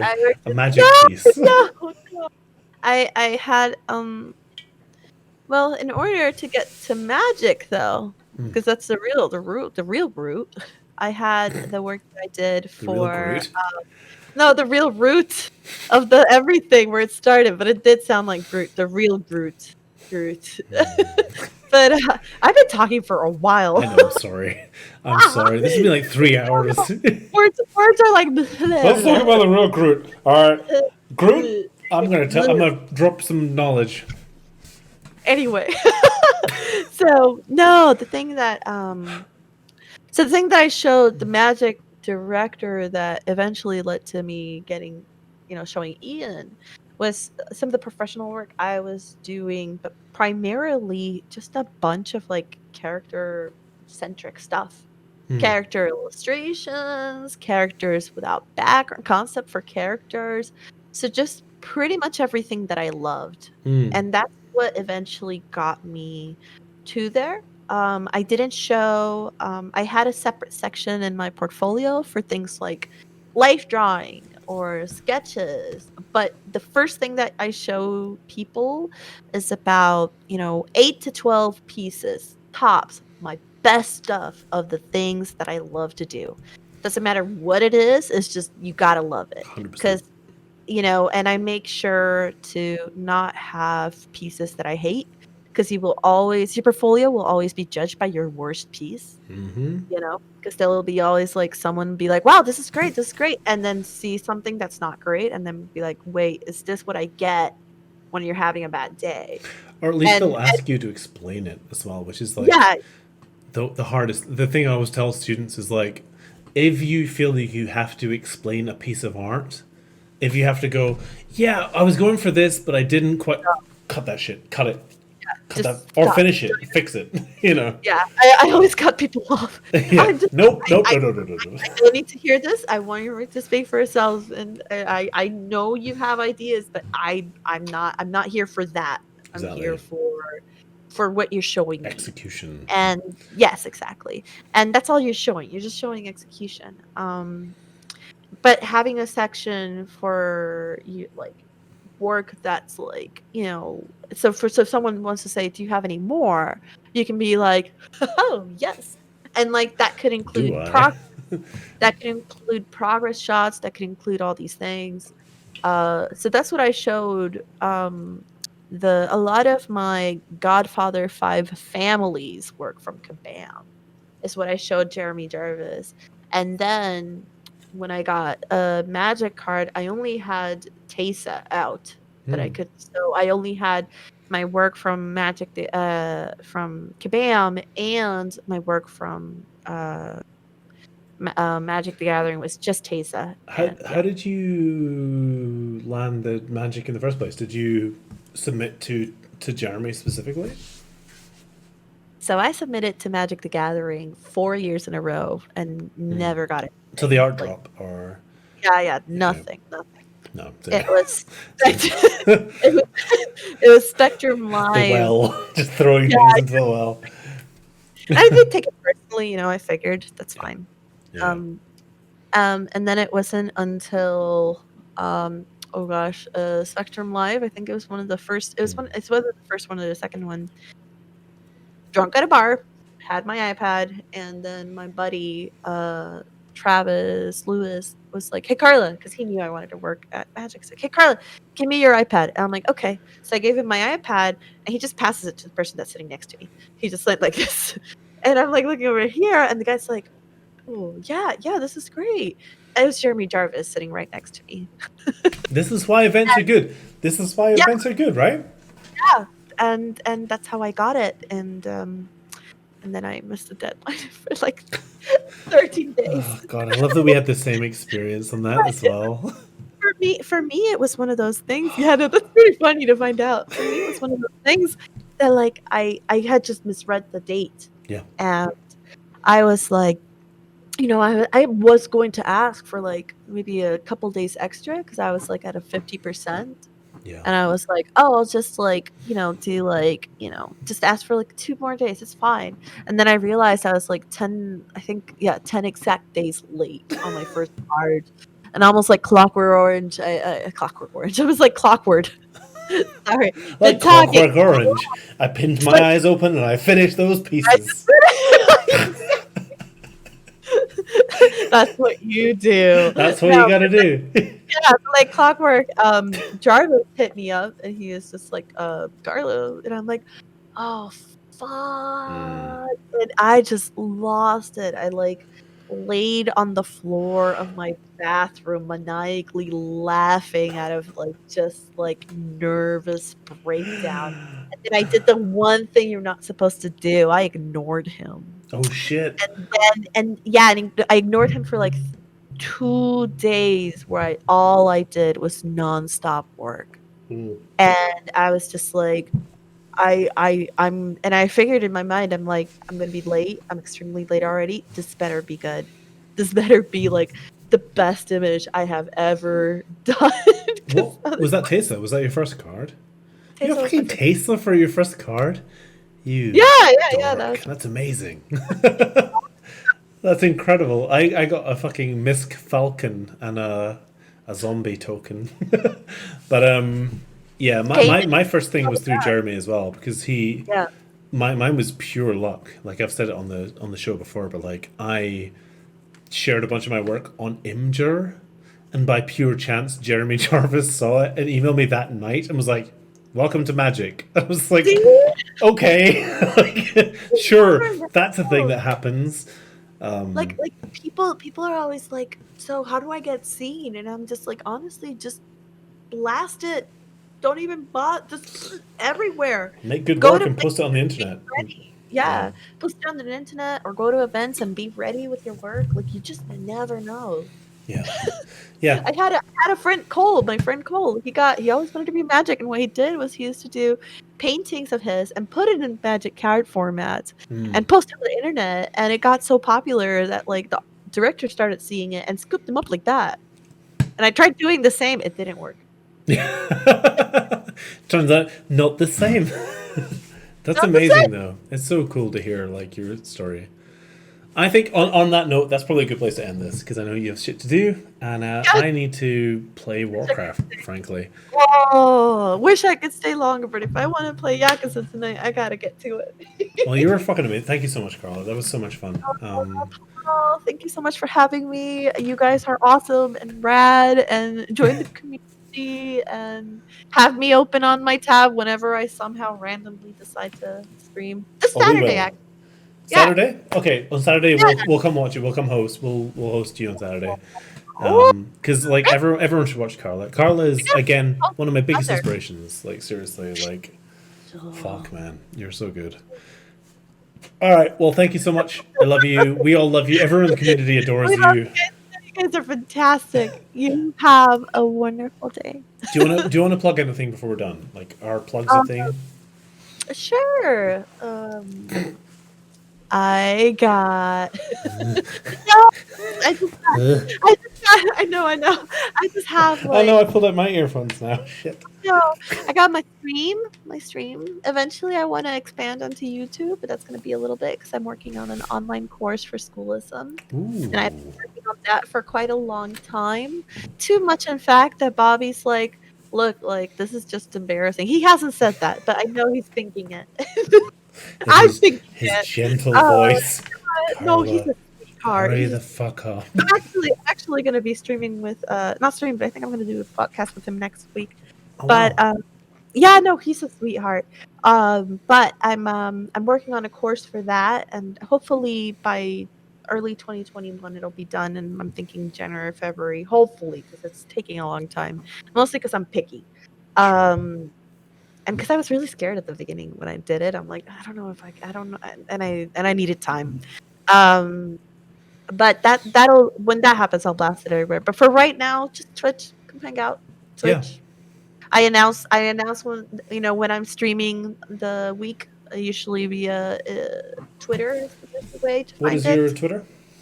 K Ortiz Art, and you can go there for art, spicy takes, and bullshit. Just burning out dickheads. Well, it's Just shit burn. post- If you want to watch some dickheads burn, and go over to mostly, K Ortiz Art. mostly like art and shit posting. You're lovely. You're a wonderful channel. It's very nice. Please go follow Karla if you don't already. You do already. It doesn't matter. Thank you so much. It's been an absolute fucking pleasure. I love you. Take care. Go have a nice day. Be safe. Be well. I'll see you later. Take care. Okay, bye. Just want to say again a huge thank you to Karla for coming on the show. I hope you enjoyed that episode. I really, really did. If you want to support the Nice Friend Show, I am setting up a Patreon right now. I think it'll be patreon.com/PaulScottCannon. Or you can follow me and subscribe on Twitch. You can actually now get to the Twitch via nicefriend.club. So yeah, the support will allow me to take on less freelance work, spend more time making this kind of content. I'm very excited about the podcast. We also have a D&D show that I'm planning right now with my friend Chris Thurston. There's tons of stuff going on. So yeah, supporting the show, telling people about it really helps. And thanks. I hope you enjoyed it. Goodbye for now.